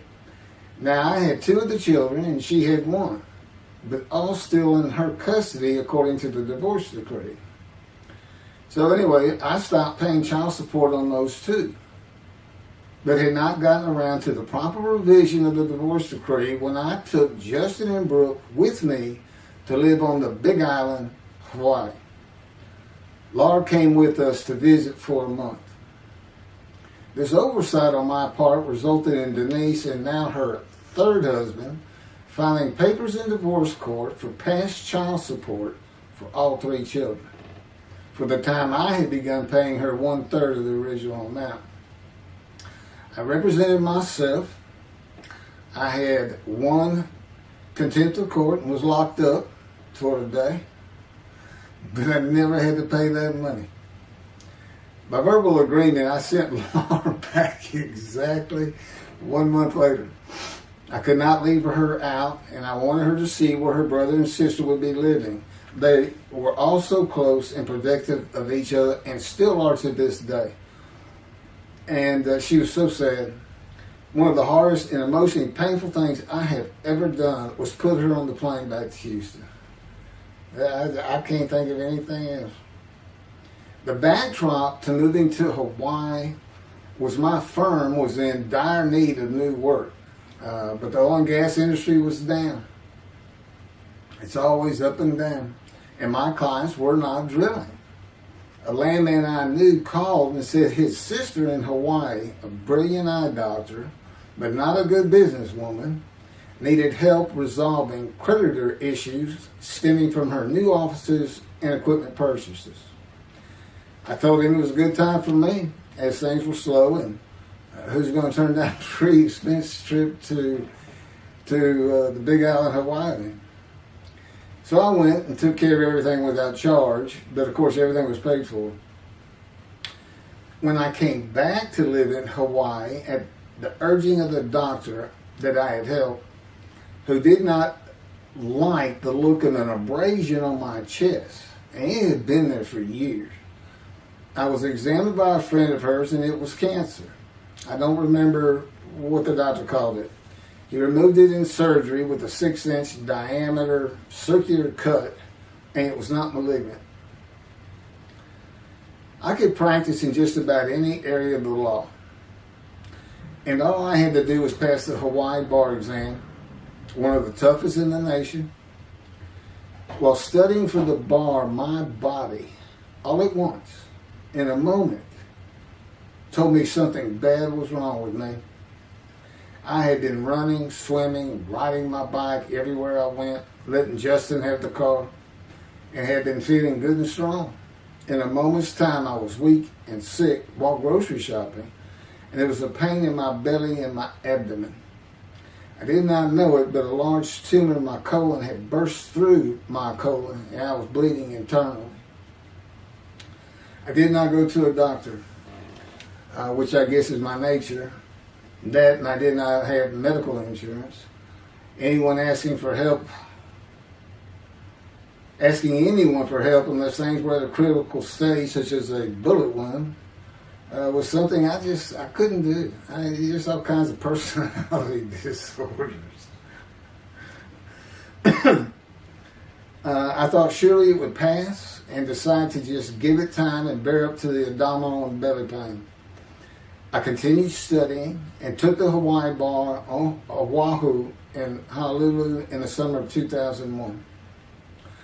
I had lived in pain for so many years from my headache, and passing the bar was so important, I just kept going day by day. Pain was getting worse, and but I kept exercising. It was the only time I didn't focus on the pain. I had always been a fast healer, and I thought in any day it would just go away. I finally could no longer take it. Brooke, it turns out, was in Houston visiting with her mom, and I left Justin at our little, we called it the Little Green Shack. It wasn't much to it. We weren't there very often, really, except to sleep, and went to Houston to find a doctor for diagnosis, staying at my parents' townhome, which is where I'm at now. I had allowed my major medical insurance to lapse using premiums for child support when things had gotten lean. I just needed someone to tell me what was wrong. I would find a way to take care of whatever the diagnosis was. Early September, I was close to dying, lying on the floor of a dingy apartment of a friend who traveled for work. I could no longer get up to even try and get medical help. And I had not told anyone how bad it had become. Then the planes hit New York. Seeing how grief-stricken so many relatives were on the news, I began to think for the first time how awful my children would feel when they found out how and where I died all alone. So I asked my father, again, it's hard for me to ask people for things, for the money to pay for a colon examination that had been suggested by a doctor at one of those clinics you find in a strip mall, the only places I could afford.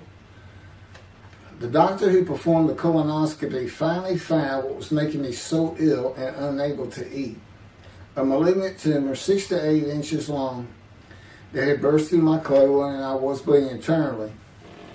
You know, I come out of anesthesia, partial anesthesia, and he's holding this picture and there's this great big purple blob and he says, I couldn't get the scope past this. It's not a good way to wake up.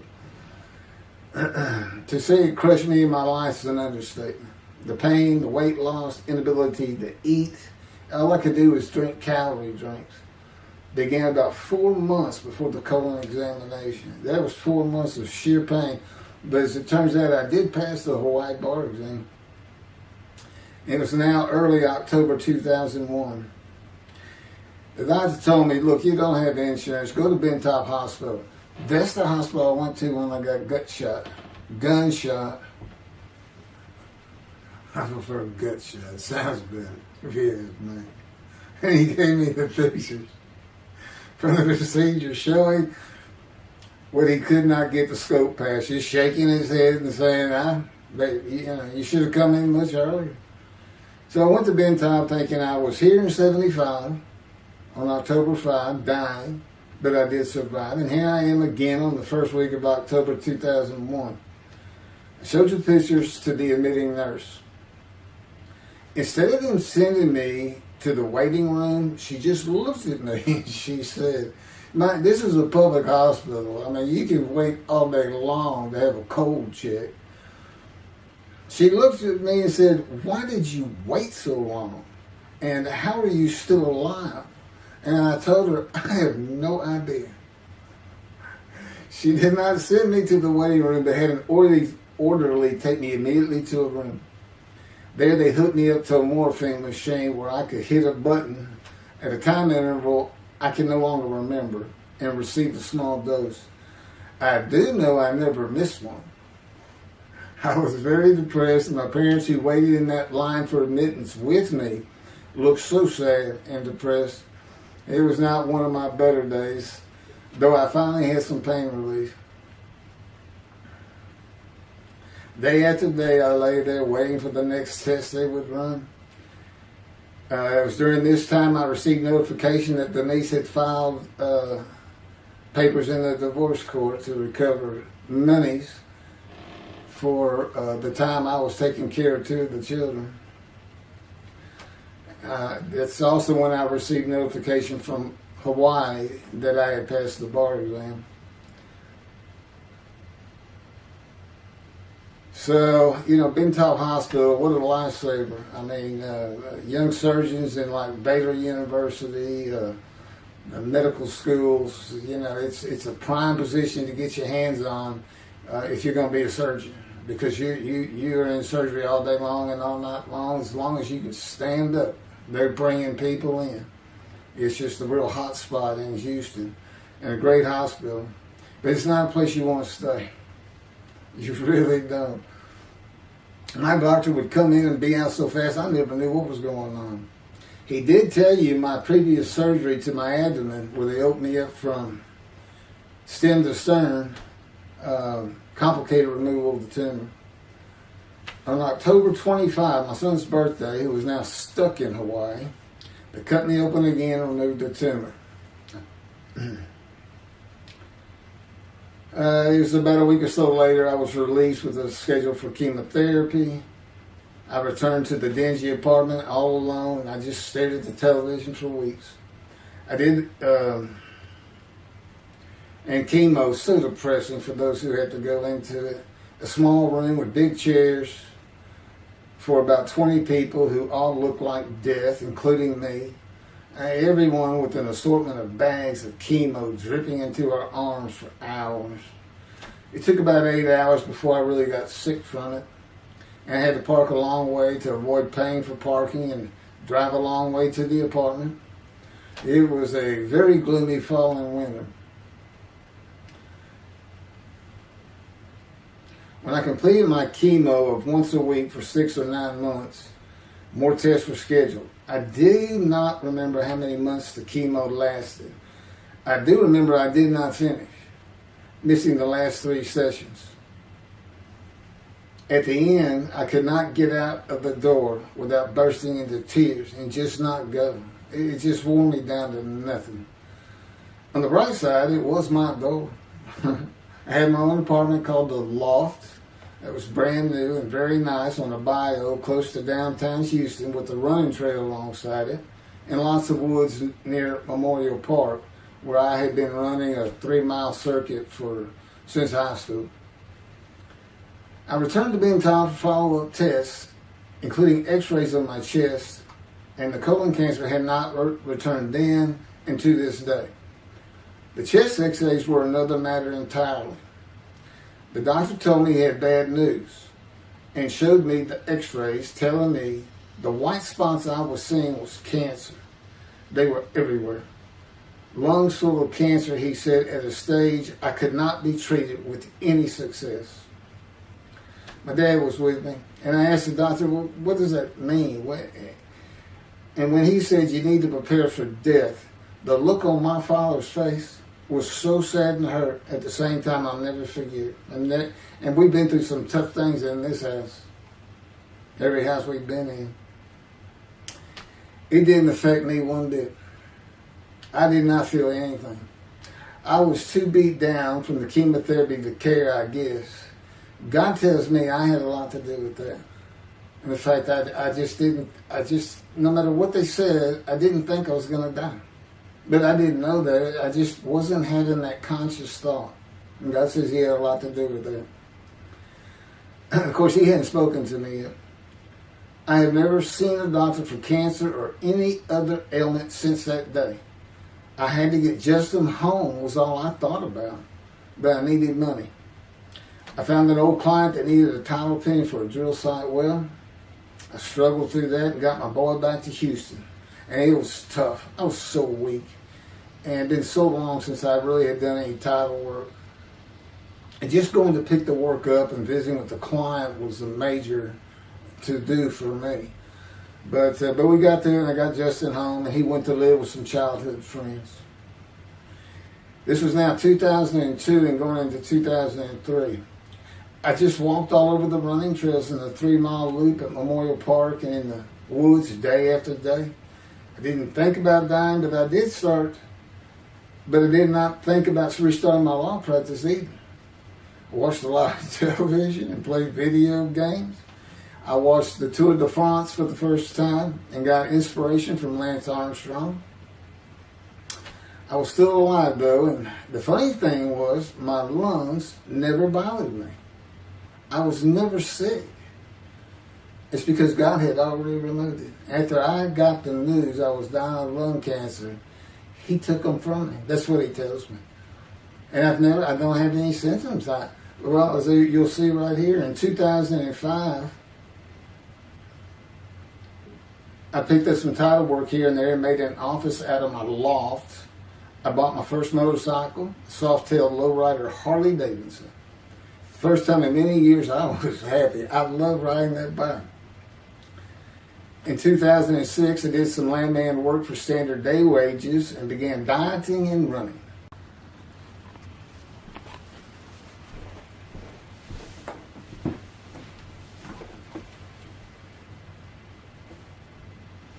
Once again, my camera only goes for 29 minutes and 59 seconds, and I'm going to back up just a little bit. In 2006, I did some land work for standard day wages and began dieting and running. I had never been a swimmer in terms of training for it. I love the water and swimming, but I never trained with laps at different paces and various distances.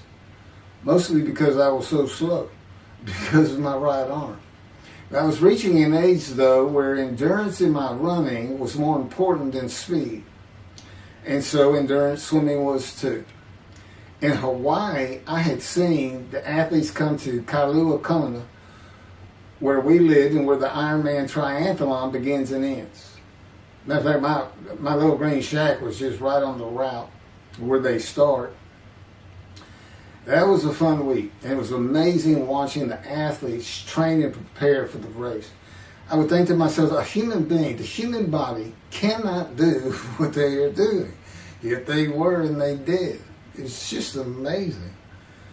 I decided to learn how to swim more efficiently and how to train for distance and endurance.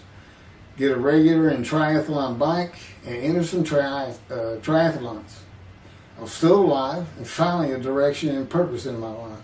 Training every day for long periods of time. It really helped with my headache and I slept better. In 2007, I signed up for the March 30, 2008 Lone Star Half Iron Triathlon in Galveston, Texas, and the October 5, 2008 Longhorn Ironman 70.3 in Austin, Texas. You cover 70.3 miles, and you got to do it under 8 hours. And I did real well in the first one. As far as my time, it's 7 hours and a little bit, but I barely made it without disqualification in the one in Austin, and it was primarily because of the hills. It's this very hilly area in central Texas, I guess, but I did make it, and swore I'd never do another one. But I did that after the first one too. It's tough. My insurance was still paying for my inability to work, primarily based on the headache and a diagnosis of PTSD. So I was not working, and I got real serious in training to swim the 1.2 miles in the ocean, and that would be in Galveston and in a lake in Austin, 56 miles on the bike, and a half marathon, 13.1 mile run. That's what I was able to do with a diagnosis in 2001 of lung cancer that could not even be treated, stage 4. And that's just about impossible. It would take a miracle of God for that to happen, because generally you're going to die within 1 year. They say if you get lucky with good medical treatment, you might make 5 years. But 1 year is the standard, if you can make it that long. That's my proof that I offered myself to guilt for God. Because you can't, it's not something provable. All you can do is show the result of that offer. And again, guilt's an emotion. I got way too many videos and everything to get too detailed on it. But that is the proof. You know, I got the colon cancer 20 years ago when the planes hit New York. And it was 2000. Oh, that was 2001, right. Too many things go through my mind when I start thinking about those cancer years. But God, He removed it. He had something for me to do, but that's verse 10. God chose to crush him with disease. And as I've mentioned, the reason He chose that is to show that I was blemished, defective, could not possibly be an offer for sacrifice, because He knew what the Gentiles were going to do.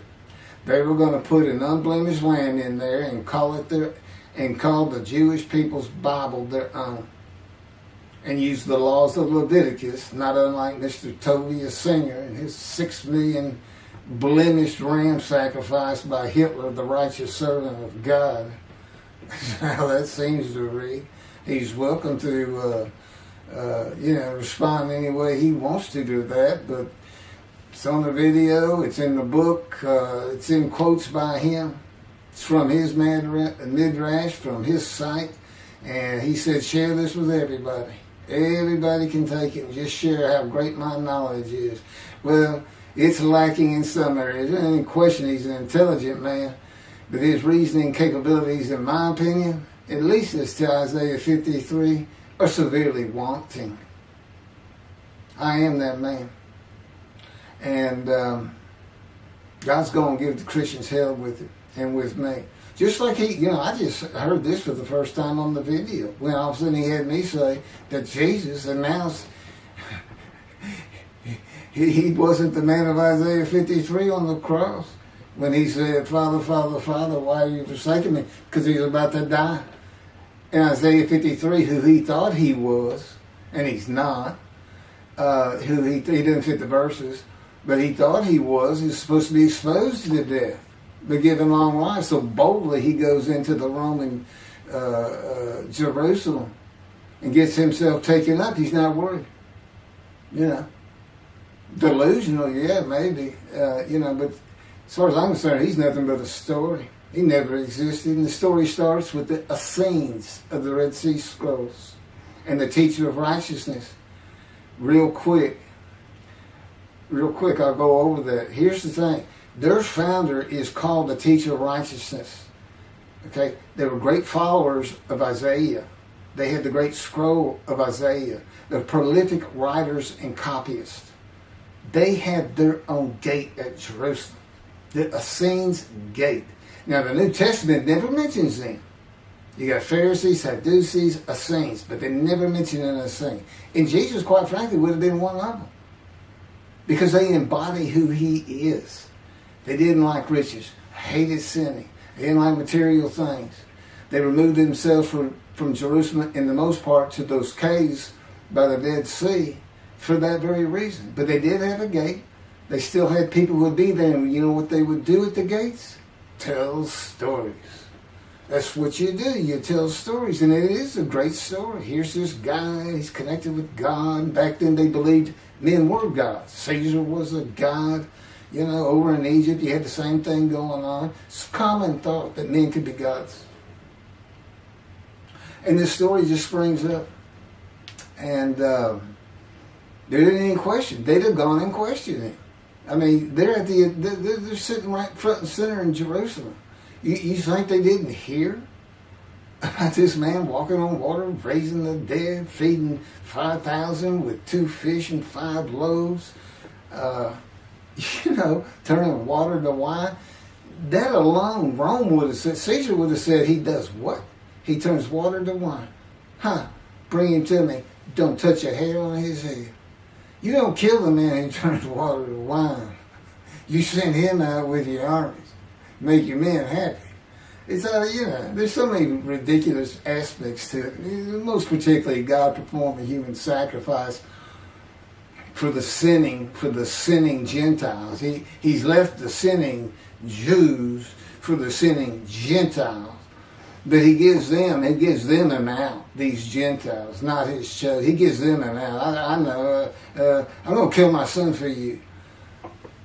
So that you'll be forgiven of violating my commandments and laws. If anybody knows God, and the Jews do, and I know him like nobody's business, that's not him. That's not him. I mean, he told the Jews, I'm never going to leave you, but I will punish you. Now that's him. That's him. And he'll put you through hell just to make you a better person, a better people. And he has no plans of changing that. He's not going to change the minds and the thinking of billions of people to make them love the Jew.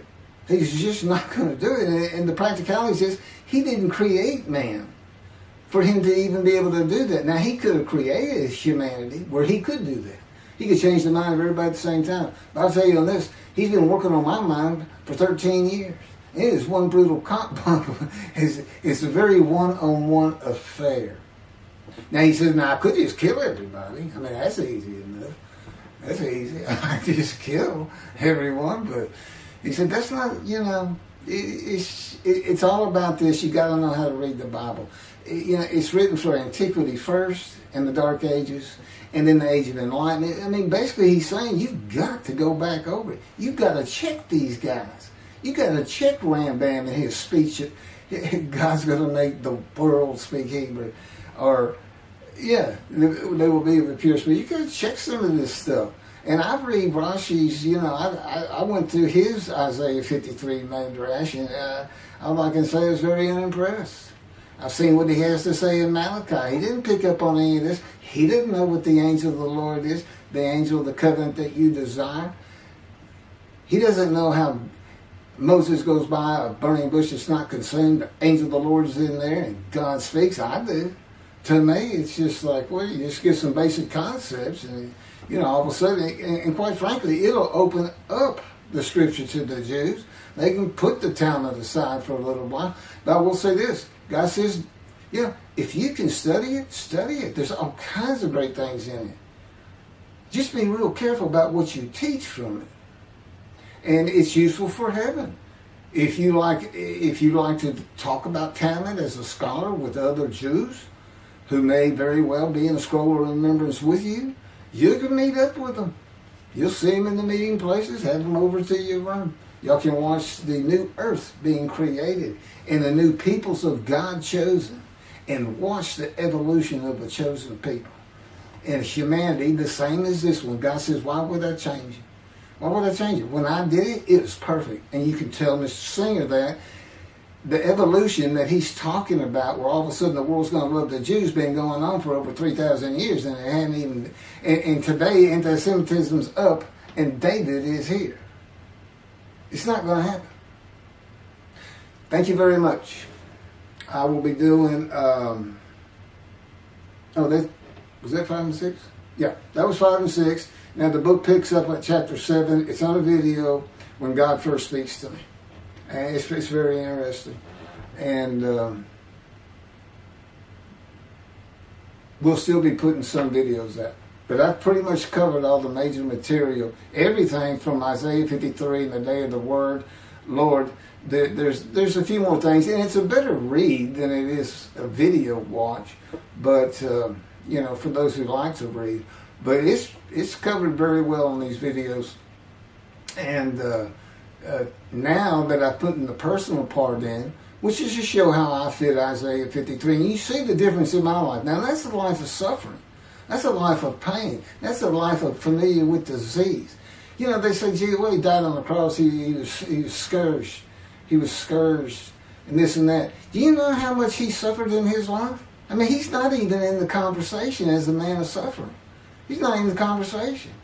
Thousands and thousands and thousands of people died horrific deaths back then and by crucifixion.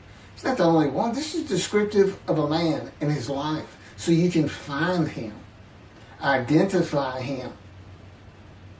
And what did he do? He never suffered. He was never sick. Ever. Until the last day of his life. He's 30 years old and he's got one day but under his belt of pain and suffering. To me, you're not even in the conversation. I mean, that's nothing. That's not him suffering. That's just, he had a bad death, sorry. You got whipped first. You got whipped. One gospel says the scourging was an open-handed slap to the face. Now, the other three do say scourge. But then and then every movie you see, he's carrying that cross. He's all whooped up and bleeding, this and that. He carries the cross in one gospel only. In the other three, it's carried for him. And then he's on the cross, and what does he do? Father, Father, why have you forsaken me? And then the gospel says, one of them, and then he gave up the ghost. He gave up and died. I laid in the back of an ambulance for 8 hours, doing everything I could in my power to stay alive. Just gave up the ghost. There's another video where we make that a little bit more humorous. Anyway, thank you for listening, and I guess that's it. Thank you.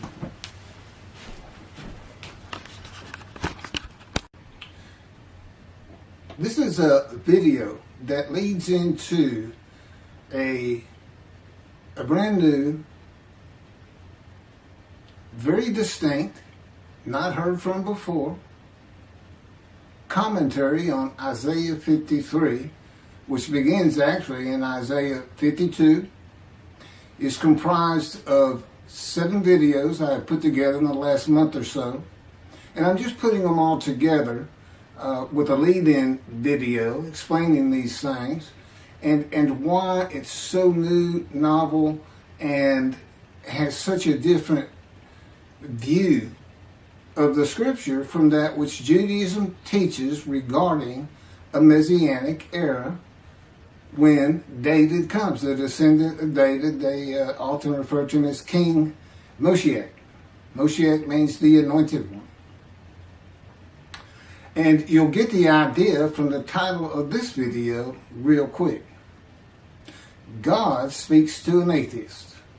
And it began like this. The doctors who gave me 1 month to live from lung cancer in 2002 that developed from my colon cancer metastasizing would have been surprised that I was still alive, to say the least. I had stopped thinking about the lung cancer years before. The white spots in the x-rays that filled my lungs, like the stars in the night, did not inhibit my breathing or slow me down in any way. At this point in time, I'm training for my first triathlon. And I didn't start small. I did a half Ironman. It's 1.2 miles swim in an ocean, 55-mile bike ride, and half marathon, 13 miles. They call it the 90.3. One Saturday in the fall of 2007, I was cooking lunch in my small kitchen, post-divorce, and at the stove, when God said, from just a little behind me, as though somebody was speaking to me right here, and above my right shoulder, which is disfigured, wash your hands. I turned around to the sink, washed my hands, and turned back to the stove. Now understand, I've been an atheist for 50 years. I mean, I completely denied the existence of God. And then from right here, a small, quiet voice, like an account they had with Elijah at the cave, said, wash your hands. And I simply turned around, washed my hands, and went back to the stove. I didn't say a word to him. I didn't even keep thinking about it. I just did it. That was it. It was as though he had always been there. Just as to Adam. That's what I liken it to. And he dictated this to me. This is from my book, the book of my life that God dictated to me. It's called The Righteous Servant of God of Isaiah 53. No, the life of God's righteous servant of Isaiah 53. And he put it together. And he did it because he actually came to me, as Jeremiah would say, in the womb, but in my first year of life. And like Ezekiel, lit and entered me. So that part of chapter 11 of Isaiah happened well over 62 years ago. That's when that happened. That's when Moshiach was here. For all these rabbis and commentators who have been saying, he's here, no, he's here. Well, he's been here. I've been here a long time. I just wasn't prepared and hadn't even heard his voice yet. But what he did, with Jeremiah, he made sure he was a priestly, godly man and guided his life. With me, it was to make sure I fit every single verse of Isaiah 53 as only I can explain it, what it's for, what it all means, and live a life of suffering familiar with disease. God chose to crush him with disease that he would offer himself for guilt and receive long life to see his children. That's my proof that it happened. They told me 20 years ago, we can't treat this lung cancer. It's too advanced. You're going to die. And you're going to die real soon. You need to prepare for it. And it did crush my life. I stopped working. I just kept waiting to die. And I didn't die now. I'm training at this point in 2007. I'm training for a triathlon. I finally said the heck with it all. And that's the proof. Crushed with disease, exposed to death. That's in verse 12. Exposed to death. And here I am, 20 years later, still going. Hadn't seen a doctor since. Never received any treatment, which is unheard of with lung cancer. And I had colon cancer before that, and I had skin cancer. I'm a man familiar with disease, that God chose to crush the disease. And these 7 videos put together as one, obviously I wouldn't ask or want, and I couldn't do it, to listen to them all at one time. But I know you can mark your spots and everything. But it was spread out in 7 different videos, and I thought, well, the next video I'll do, I'll have a preamble to it and explain. This is not fooling around. Once you learn my version, which comes from God, of when Moshiach comes, the day of the Lord, which is left out of the Messianic era.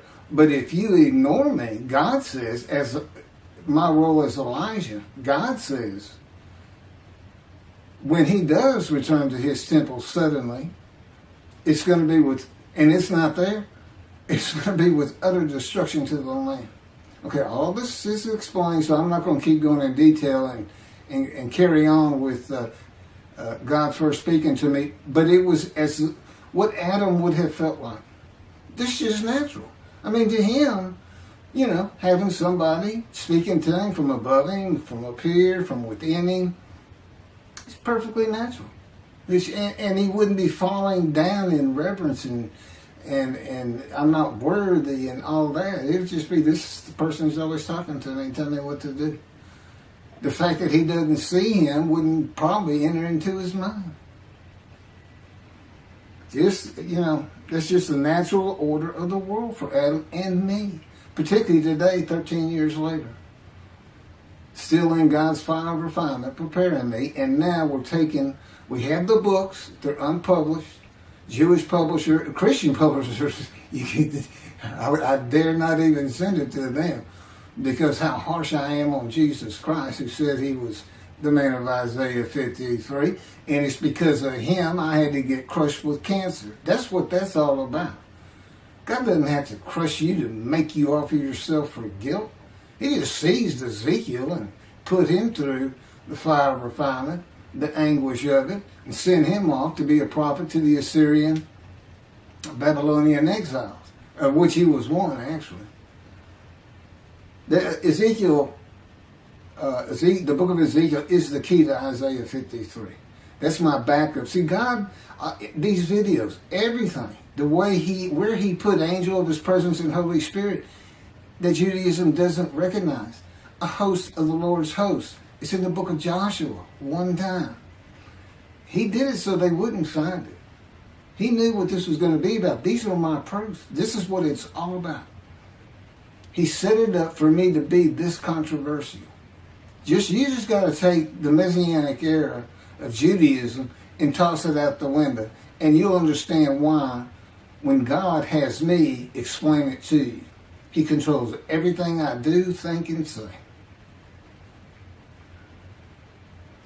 Finishing preparing lunch and ready to watch a Texas A&M football game, I headed to the living room and God said, "Get a napkin."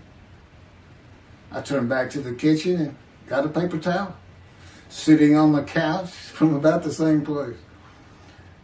Sitting on the couch with the television on and my plate in my lap, God said, "Get your TV tray."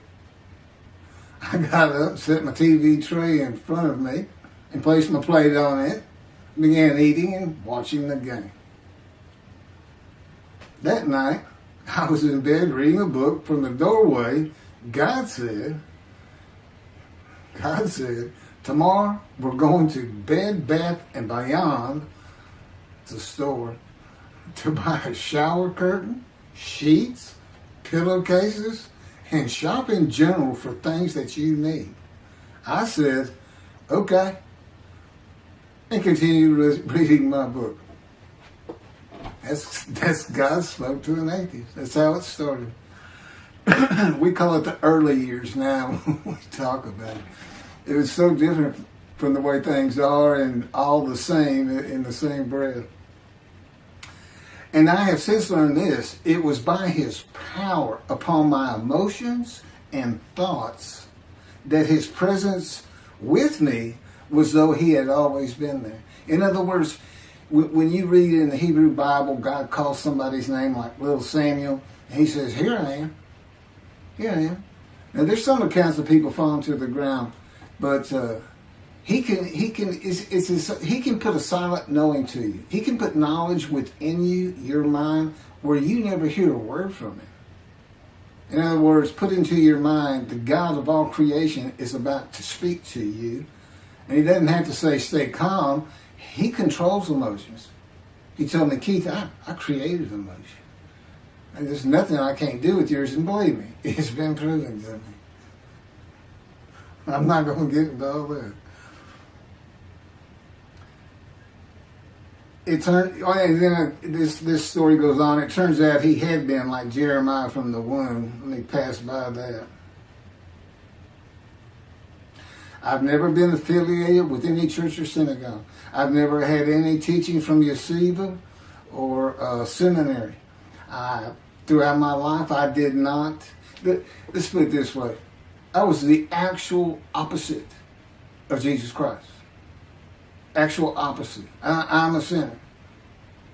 You know, I mean, he took me back. He said, look, you know, because I said, well, I wasn't that bad of a sinner, was I? He said, really?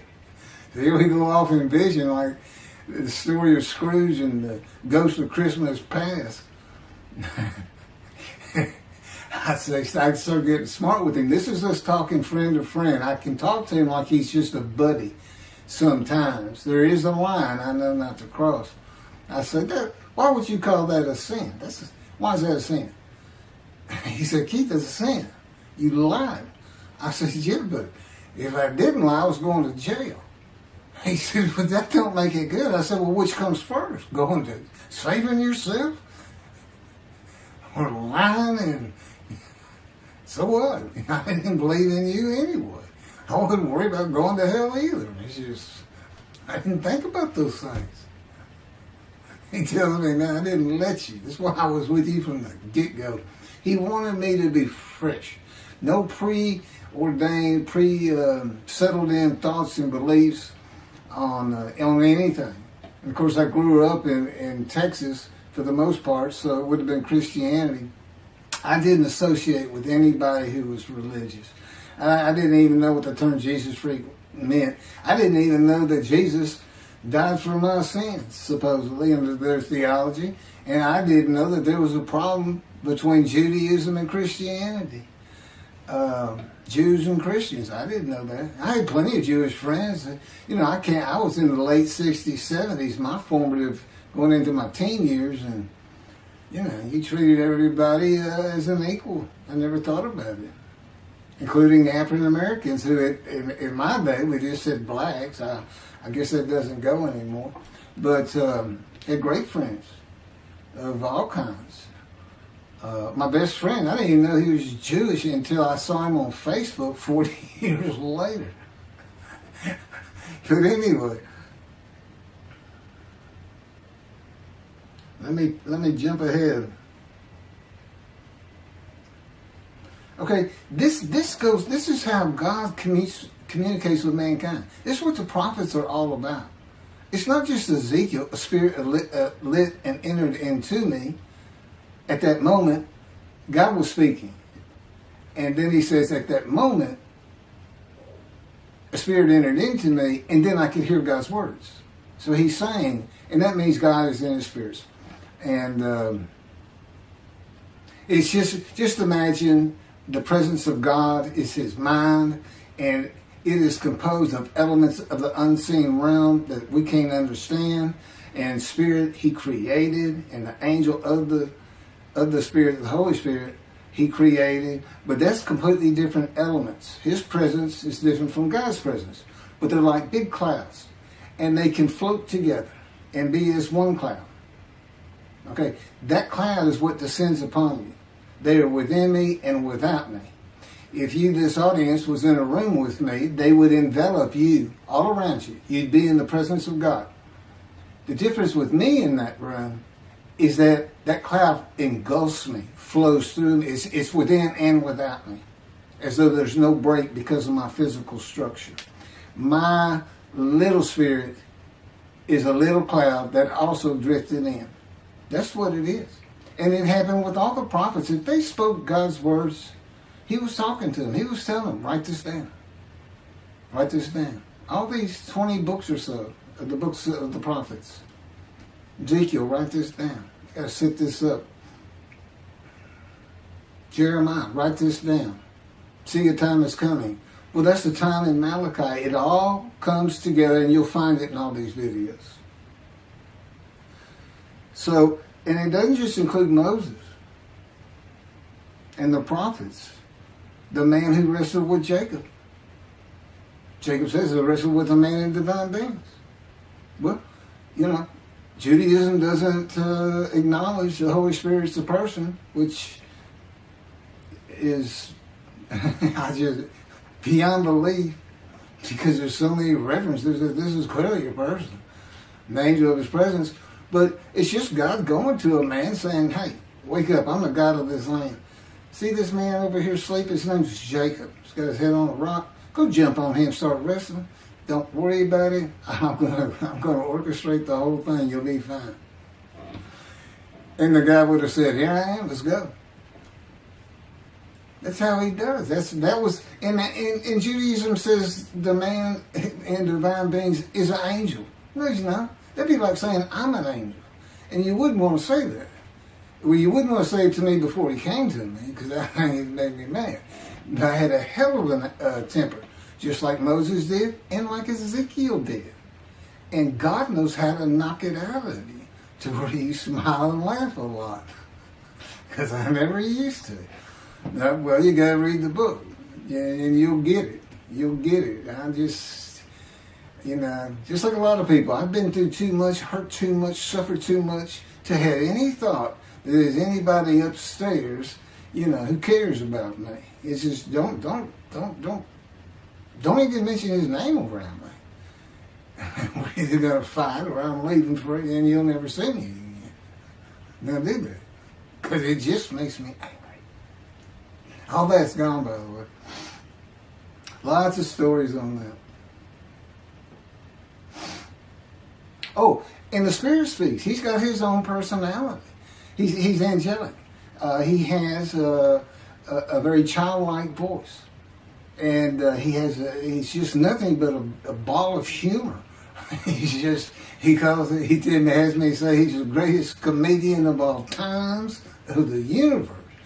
And he's just a joy to talk to him. And he has the smarts of God, as he tells me. But I have instant communication with him. I have instant communication with God. It's like there's three persons in my mind. This one cloud is three clouds. It's two spirits in the elements of God's mind. And slow process, though. 13 years, and it's 13 years of, and this is from Isaiah 53, punishment, wounding, chastisement, maltreatment, crushing, bruising. And I'm telling you, he's relentless. That's in the stories, and I have a lot more once I get to Israel, and I have full confidence God's going to get it done. That's one thing I don't worry about. 13 years, a year and a half of trying to get books published, denied by everybody who even bothered to answer me, because it's just so different. And it can only go to Jewish publishers, and it's just like, well, this isn't the stuff we believe, and it sounds like he's saying it's him and this and that. Well, I was. God said I made sure I didn't get them published. I wanted to do the videos first. You see, I'm not on the executive committee. I don't know what's going on 99% of the time. I don't know what I'm going to have for dinner. I no longer have self-will. I can't ask him for anything. And there's all kinds of reasons for that, such as, you know, if one of my kids gets sick and he doesn't heal them up, you know, cancer or something, Am I going to be disappointed? Am I going to be hurt? The answer is no. He's trained me too well to even bother asking. If he's going to do it, he's going to do it. I know he has the knowledge, and he's right here with me. So, it's a long, detailed process. I know things from his perspective. It's just another reason the Messianic era is not going to happen. And it comes out in these films. But the Holy Spirit, the angel of his presence, we're friends. God says, I can't be friends with human beings. I said, well, we're friendly with each other. He says, yes, that's right. I said, I Googled this, and technically you are my friend. He said, well, I know, but I just don't acknowledge you. I said, why? He said, because I'm God. That's the way I am. I get to do whatever I want. Now, he's just messing with me. It's just like having a friend. Of course, it's a true statement. He can do whatever he wants. But he's pretty stately and regal. But, again, we live together. I've lived with him for 13 years now. And it's never going to end until I die. I wouldn't even know what to do. He said, if I let you, you're going to fall down dead. You're not supposed to be alive. I keep you alive. He said, I took that cancer from you, but I just put it back in if you do something that makes me want to leave. I said, well, what am I going to do? No self-will. To an extent, no self-thought. And I told him, I'm not even a human being anymore. He said, well, what are you? I said, I don't know. I'm a man in divine beings, but I'm not a human. I don't have self-will. That's what distinguishes the human being from the animal. He said, but I'm being the human for you. I'm providing your self-will. So you do, in a way, have it. So you're still a human being. I said, well, I'm dead. He said, why are you dead? I said, because it's like my brain's not connected to my spirit anymore. It's like you're sending all the information in. And that's about heaven.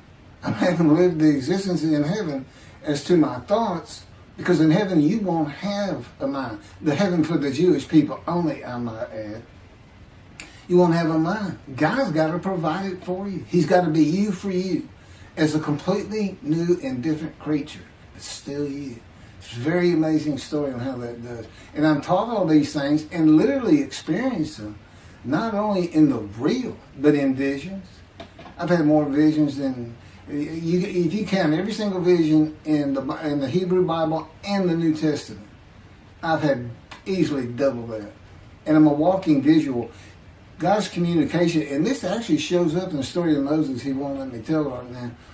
But he puts images in your mind. Instead of saying a sentence, you get something in your mind, a picture. Anyway, I call it visuals. And you can be wide awake for those. And I can be in vision wide awake. Okay, so we finished our shopping to get shower curtains and everything.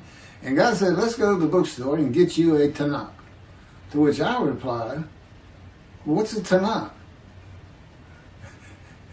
I didn't Hebrew Bible, okay.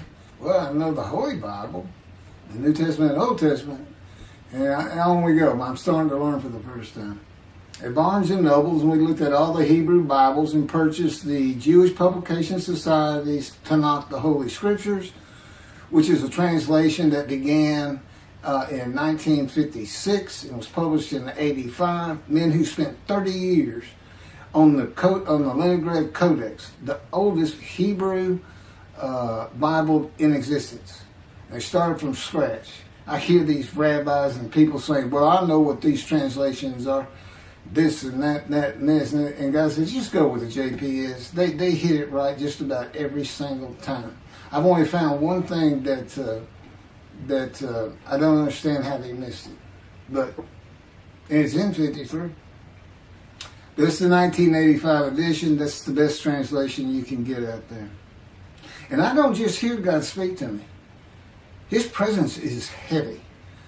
And I'm also, it says he pinned Ezekiel's arms behind his back with his cords of power. And by his cords of power, Ezekiel could not leave his house. Now, that's in Isaiah 53. He took him from the land of the living. He took him from society. The man of Isaiah 53 lives, so he's taken from society, but that doesn't, from the land of the living, that doesn't mean he died. And there's no crucifixion in 53. So, you start to see how Ezekiel is so important in this. And that's where you find out about the covenants of friendship that come with God in the day of the Lord when Moshiach comes. Again, you don't hear anything about it in this Messianic era. I'll tell you this. I think the Jewish people are going to like this better. I think throwing out all that rubbish Judaism has been teaching from back in antiquity, that's where they're stuck, and see what's really going to happen with God coming back, a man in divine beings, with the capabilities of Moses, Elijah, the descendant of David. All their attributes, okay, are in me. I can be each and every one of them, and I can be all four of them at one time. And God can speak through me. So, it's going to be fun, and he wants his temple rebuilt. That's the purpose of Isaiah 53. It says, a purpose which might prosper of God. But he doesn't tell us what the purpose is. Well, we find it in Malachi 3. I'm sending my messenger before me to clear the way for me, and I shall return to my temple suddenly. But the covenant that comes with David says, I'm going to place my sanctuary amongst you. He already knows it's not going to be there. And then we have Elijah in Malachi 3. Well, he's got a purpose that might prosper. And if it doesn't, God comes with utter destruction to the land. And again, you don't hear it with the Messianic era. Utter destruction to the land. There's 7 million Israeli Jews. How can you not read that and go, that sounds an awful lot like I'm going to raise up armies against you? How can you just ignore that?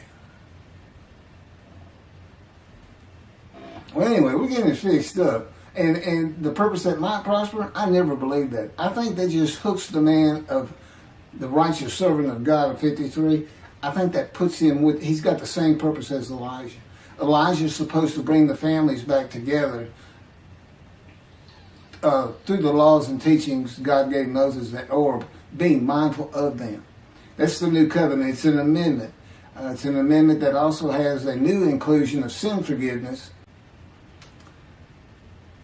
Over the last 63 years, God's presence has resided in Texas, Louisiana, Florida, and Hawaii. And he is more than ready to return to his land, Israel. Because wherever I am is where his presence is, and those are all the different states I lived in over this time period. Wherever I go. As a matter of fact, if you see me in Israel down at the old city or down at Tel Aviv, you can turn to your friend and say, hey, I know where God is. His friend said, really? I thought he left. Some people say he died. He said, no, you see that guy over there? He's all around that guy. And some say inside too. That's what it's going to be like. God says, when we get to Israel, we're never leaving again. I said, I wanted to see Great Britain. He said, it's like, did you just ask for something? I was like, oh. Yeah, that's good. I hope I fry if I hit the border and cross over it. I will just burn up, burst in a combustible flame. But anyway, that's where he wants to be. And I'm assured he's going to get there. This purpose that might prosper, again, I think it just shows the purpose of the righteous servant and a purpose of Elijah. Because he knew I was going to be teaching. There's only, in the day of the Lord, as you would imagine, he wants to have all the prophecies fulfilled, be done with the prophecies. And there's only a handful, 4 men to come that we've never seen. The descendant of David, prophet like Moses, Elijah, and of course the righteous servant. We only have one description. Even the sages knew you got to have a description of the descendant of David. It's Isaiah 53. They called him in the Babylonian Talmud the leper scholar. You'll see me referencing it on just about every video. In other words, I'm saying, look, it's not Jesus, it's not the people Israel is taught today. It's this guy from the Talmud that just hadn't come yet. You just didn't have a man that fit the description. Well, you do now. And two covenants. The friendship covenant, which is actually in two parts, Ezekiel 34 and Ezekiel 37. One part of which is, I'm going to put my sanctuary amongst my people. And the other part, interesting enough, has to do with the land blooming again, which is Jeremiah 31. See, a time is coming, the land will bloom again. See, a time is coming. The cities, after desolation of many years, 2,000 plus actually, will be restored and Jerusalem rebuilt. And the Jews shall never be defeated again. Okay, now we just talked about utter destruction likened to armies being raised. But here it is in this friendship covenant, Jerusalem being rebuilt. If that's done, then you'll never be defeated again. So, you look at it and you go, well, there's kind of a problem between those two. And what I think it means is he's going to get the temple built now that Jerusalem's been rebuilt and he's come. That this might prosper because, it kind of gets you. You say, what is the purpose of God might prosper? Who thought you could do everything? And he said, well, in a large part, my people got to listen to you. They got, especially the rabbis, they never listen to my prophets. They're all full of themselves. Think they know everything. Boy, he starts getting angry. And see, that's not good for me. Because all of a sudden he wants to make me better, which means suffering. You got to keep him away from those moves. I'll tell the Spirit, say something funny. You're the funny guy around here. We talk friend to friend too. Well, anyway, I'm going to let you. There's a lot more, but this story's in my book. Hopefully, after spending time and understanding who I am, that this is here. It's happening. I don't care what the rabbis think or say. Look, I'm a prophet of God. I'm a man in divine beings. If I say something contrary to what they think and say and believe, they're wrong automatically. It's a given because God is the one telling me all these things. It's His book. They're wrong automatically. And He is livid that I'm having this problem with Isaiah 53 being the people Israel. Well, it's in the videos, but you ought to see the arguments they really put back before that for Isaiah 53:10 and other verses. Rabbi Tovia Singer, Irish Judaism, he went Christian. The Christians went to the laws of Leviticus, animal sacrificial laws, and said Jesus is the unblemished lamb. That's why, and they're using, Leviticus where you could offer a lamb and for unintentional sins, but nevertheless, they turned it into he was a human sacrifice, which he says himself. He says, God no longer wants bulls and goats for sin. He prepares my body for sacrifice. It's human sacrifice, and God made the sacrifice to Gentiles so they didn't have to obey His commandments and laws. From an atheist who comes in with no religious background, I read that and I look up face to face with God wherever He is that moment, and I say, you got to be kidding me. People believe this? This. He said about 2 billion right now. He said, I'm not going to bother trying to tell you how many there's been in 2,000 years. God made a human sacrifice to me so I can go to heaven and I can go kill somebody if I want to. I can go rob someone. I can go beat my wife and my kids. I accept Jesus again. God was teaching me the New Testament, and this guy at one of these mega churches came up to me and says, if you do accept Jesus Christ, you're not just forgiven of all sins that you have committed. You're forgiven of every sin you're going to do in the future. I said, really? He said, yes, really. He said, Jesus knows you're going to do it, and He already forgave you. I said, what? Okay. So if you're a Christian, you can just sin all the time, because Jesus knew you was going to do it. I hadn't actually heard that taught, but that's the effect of it. Okay. Next year in Jerusalem. Enjoy the books. Don't try to listen to the videos. Don't try to watch them all at one time. But what I did is I put them together for you in the order they should be. And I just thought it'd be easier. And we're kind of coming to the end of our videotaping for a little while, it seems like. Again, I'm not on the executive committee with God and His Spirit. I never really know what we're going to do next. And the books are at McCarty.wordpress.com. You can find that on my YouTube channel. I guess that's about it. Thank you very much.